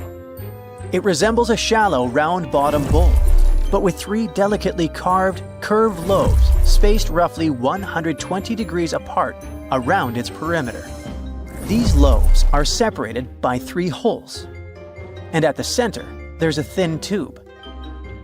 The material used to build the disc is meta-siltstone, or schist. This type of rock is fragile, highly porous, and super difficult to carve. It flakes easily and crumbles under pressure. So how they made the disc out of it with rather simple stone and copper tools from 3000 BCE is still a mystery. The next big question is why they decided to bury Sabu with it. Perhaps if we knew its true purpose, it would make more sense. When it was first discovered, archaeologists thought it was nothing more than a vase, an incense burner, or a ceremonial decoration. But those who took a closer look from the point of view of an engineer decided it could actually be a component of a larger mechanism. An amateur historian made an exact copy of the artifact with a 3D printer, and it turned out that the Disc of Sabu was an ancient impeller, a crucial part of a centrifugal pump. When they put it in a housing and span at high speeds using the small central shaft, the disc was able to displace water. When it was tested without a housing, the disc created a powerful vortex. It became clear that the curved lobes and slightly concave shape of the disc weren't random. It was probably all engineered to move water with remarkable efficiency, like a powerful pump mechanism. Ancient Egypt's entire civilization depended on irrigation. Later dynasties perfected basin irrigation and managed to control the rise and fall of the Nile to take the most from agriculture. So, the engineers of the first dynasty may have been experimenting with advanced irrigation techniques thousands of years earlier than scientists previously thought. But then again, some people have doubts schist is strong enough to be used for a pumping mechanism. They suggest that artisans from Egypt's first dynasty were trying to recreate an even older object, using whatever tools and materials they had. It could be a stone replica of something originally made from metal, possibly belonging to a civilization far older and more advanced than ancient Egypt itself. One Swiss author takes this idea even further and proposes that the disc is a copy of a component from an extraterrestrial spaceship's hyperdrive, or stone model of a flying saucer. One French researcher believes the Disc of Sabu was part of a secret massive factory system to manufacture sodium carbonate inside pyramids. Some people suggest that the disc may have been a primitive tool for weaving ropes. The lobes held strands of silk or fiber that were twisted into twine when it was spun. Or it may have been a gigantic lamp. Another historical mystery is a map from 1513 that is believed to be the oldest surviving detailed map showing the Americas. The author of the map is a Turkish captain, Piri Reis. He never crossed the ocean himself and put together this map from 20 regional maps. He used an Arab map of India, 4 Portuguese maps showing India and China, and a map of America by Christopher Columbus as he saw it. This last map was lost for many years, so Reis's map gave us an idea of what Columbus must have recorded during his third voyage to the New World. A historian who studied the map suggested that it showed Antarctica in prehistoric times because it strangely resembled Antarctica's true coastline, the way it looked when it was free of ice. But it was later proven that this idea wasn't right. Another idea that rocked the science world was Klerksdorp spheres. They were found in deposits of mineral pyrophyllite in South Africa and looked like tiny ancient cricket balls with lines around the middle. Back in the 1980s, there was a theory that some super advanced pre-flood civilization we know nothing about had made these spheres. One journalist shared stories about how they rotated on their own in a display case. There was also a TV show that invited a psychic who was telling everyone the spheres were pieces of an ancient spaceship. But according to geologists, these spheres are pretty regular spherical objects formed from different minerals than the surrounding rock. The seam-like lines on them are just imprints from the host rock's layers building up over time. The Klerksdorp spheres come in different shapes, from flattened spheres to distinct discs. As for that episode when one of these spheres spun on its own, the curator of the Klerksdorp Museum cleared that up too. He said that when he put one sphere on its glass shelf when the journalist came to visit, the sphere rotated a bit because it's round. There are some gold mining activities going on nearby, so the land where the museum stands often experiences earth tremors. In a remote part of China, there are some bizarre pipe-like formations known as the Baigong Pipes. A local explorer found them back in 1996 protruding from Mount Baigong and along the shores of Tosan Lake nearby. Some people thought they were the work of ancient guests from other planets. When scientists tested samples of the pipe material, they found out that they contained mostly common minerals, but there was a mysterious 8% of unknown stuff. Some extra tests showed that these pipes had been there before humans. Chinese geologists later visited the site and suggested that these pipes were formed naturally over time. It was probably fossilized tree roots from the area's super green past. It's still a real mystery with no clear-cut answer. While digging a trench along a river in Romania, workers found a wedge, which is now famous as the aluminum wedge of Ajud, or the object of Ajud. Right next to it, there were some mastodon bones. Those distant relatives of elephants lived 11,000 years ago. So some people concluded the wedge is of the same age. The cool part is that it's made of aluminum, but this metal wasn't discovered until the 1800s. This material requires serious heat to produce. The wedge is said to be covered in a thick layer of oxide that's been sitting there for hundreds of years.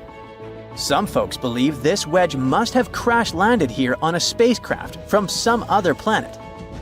Some scientists think it's all a hoax, and others suppose it might be a human-made object with an unknown purpose.